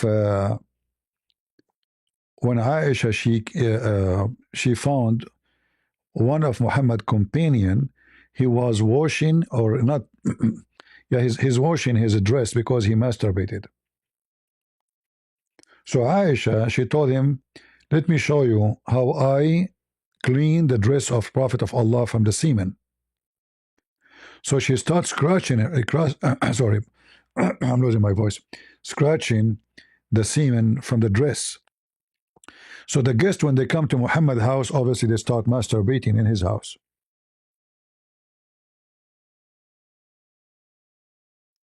And imagine what kind of women. I mean, he should be ashamed, she should be ashamed. She go to him, she said, no, let me show you how to do it. And she starts scratching the semen by her fingers. And this is supposedly how she cleaned the semen from Muhammad's dress. Not by washing it, by scratching it. So she leave the semen until it's dry. She never wash. And then she scratch it with her nails.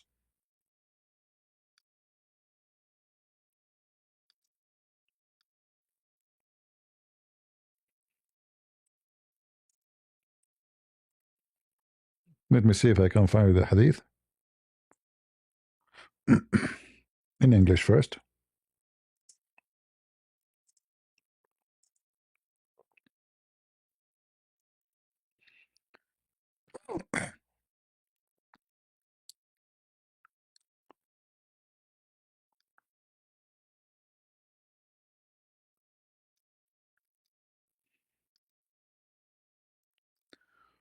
Let us see.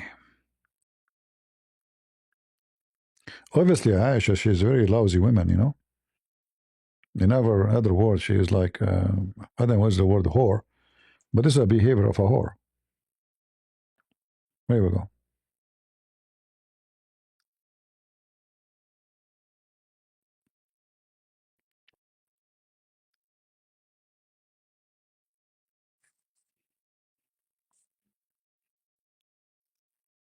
A person stayed in the house of Aisha. What they do in the house of Aisha? In the morning, he began to wash his garment. Why? What happened? Aisha said, in case you saw i.e. drop of semen, it would have served the purpose of purifying the garment. This, by the way, addition. So if you had simply washed that spot, and in the case you did not see it, it would have been enough to sprinkle water around it. This is one hadith. And then she continued, for when I saw that the garment of Messenger of Allah, simply I scrubbed it off, and he offered prayer while putting that on. So Muhammad, he have semen all over his dress. Aisha, she scrub it by her nail. Translation is not too much accurate, you know, but will do.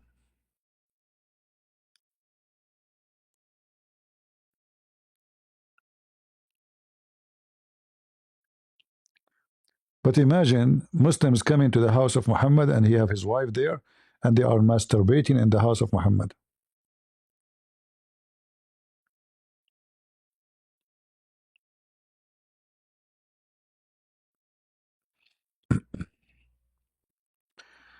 Any question?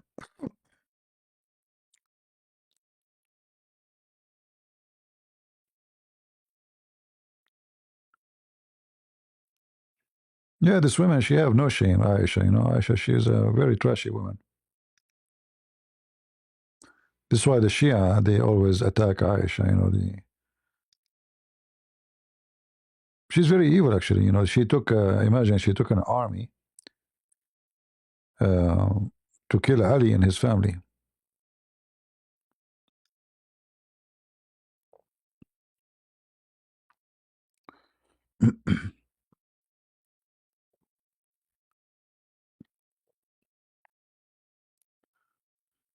There's tons of hadiths like this, you know, in such a situation where there is a man, Muhammad, he came to his house, he found a man in the room with Aisha, alone.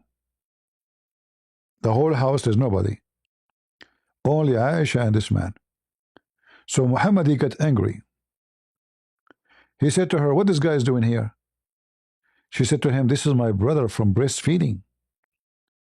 Muhammad, he never said this person before. What do you mean? You know? So obviously he was sleeping with her, and Muhammad suddenly he got her busted. So they sit still as if he's just visiting, and Muhammad gets so angry. What he's doing here? She said, this is my brother from breastfeeding. Brother from breastfeeding? Oh. Yeah, he's her brother from breastfeeding.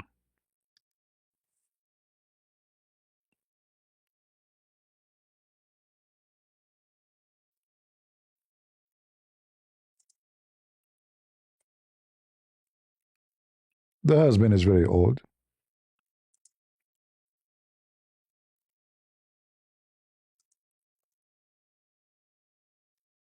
And she is seeking someone. Is functioning.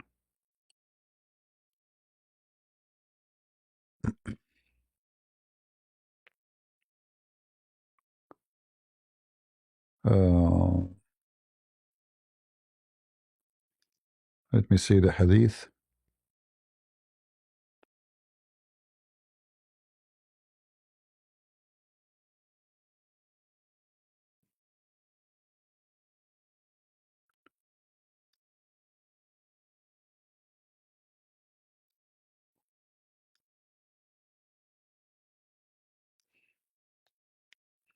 Let's see if we can find it in English.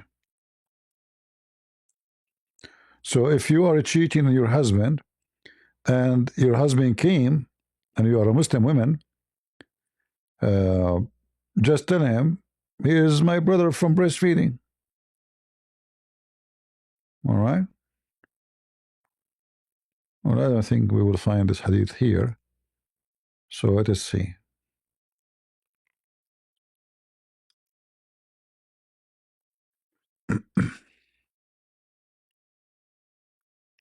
Here we go. Actually, this one should be in this website. I don't know why. Let us see. I don't know why I could not find it. Let's try again. Here we go. And you see this is Sahih, you know.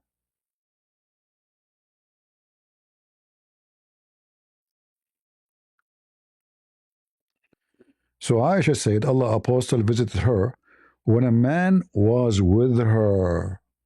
You see it? A man was with her.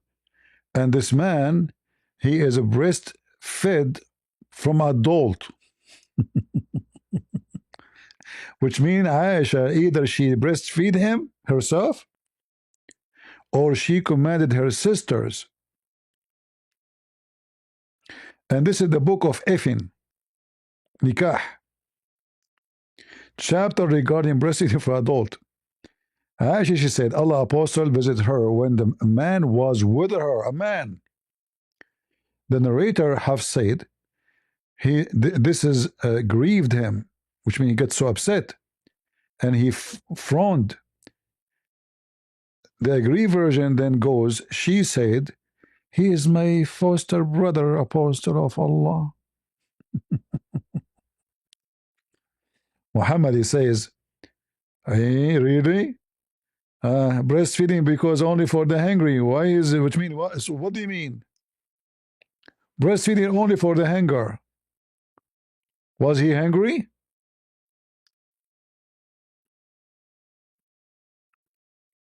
So Muslim girls, don't worry. If your husband finds you with somebody in your bedroom, just tell him, look, this is what happened with Aisha. He is my brother from breastfeeding. All right? Is it easy? And you can tell the guy, obviously he have no connection with Aisha. He is not from the family. He is not her brother, not her cousin. Muhammad never saw him before. That's why it says a man. You see, it says a man was with her. With her where? In the bedroom. So Muhammad came home suddenly. He found the guy with Aisha alone. He got so upset. What he's doing here? Oh, he's my brother from breastfeeding for adult. Right?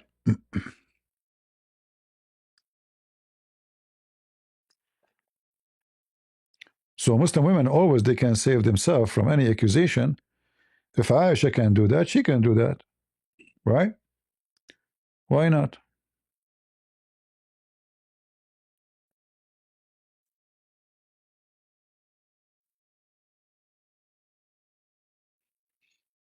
The hadith you asked me 7380 is about that the one who say that Muhammad he saw Allah, he's liar. Yeah, Muhammad never claimed that he saw Allah.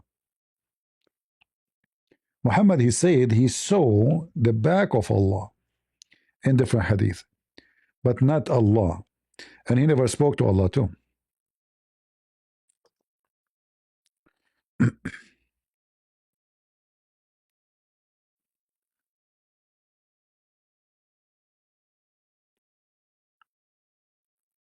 Any Muhammadan?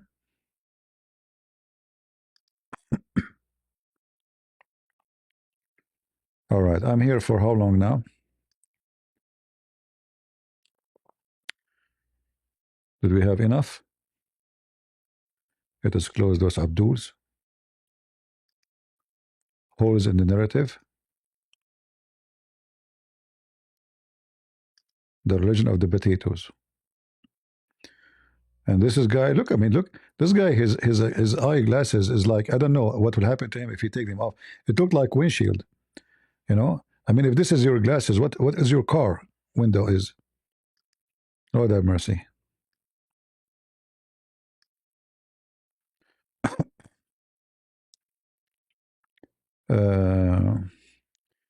Well, you know, it's time for me to go, guys. I'm here for a few hours now. How many hours? Yeah, many hours. So I better go. And honestly, I need to go to the bathroom. You know, sorry. I know. It's not polite to say that, but I need to go.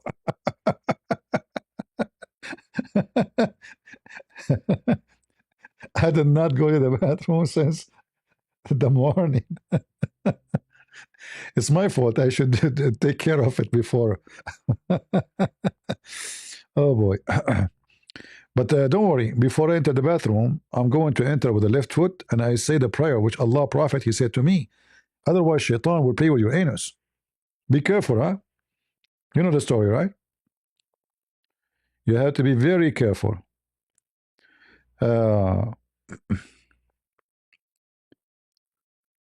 What a wicked religion. All right, guys. I want to say thank you for all of you. I hope I answered the questions for whoever. If I did not answer you this time, I did not notice your text, please ask me the next time and I will be happy to answer. As you know, I love to answer everybody, but like you might be posting a text in the comment when I'm looking for reference for somebody else who asked me already. So you think I saw your text, all right? I don't ignore text of people, you know, but I cannot look at the like now. My screen is blocked by the browser, so the YouTube channel is behind this browser. I see no chat. In order to go there, I have to move my mouse and go up there and click at the chat so I can see it. So if I did not notice your text, I'm not ignoring it. Next time, God is willing, you can ask me and I will be happy to answer you. All right? And I will try to be back tomorrow here. God is willing. I might go back later, actually, if my voice feels more comfortable. If I could, I will go. Why not? You know, we have a snow outside. And usually when I have a snow, like I like to sit next to the window. It reminds me when I was a kid watching the snow, you know. So it's a pleasant time. Merry Christmas. All right, guys. Thank you very much. God bless you. See ya. Bye-bye.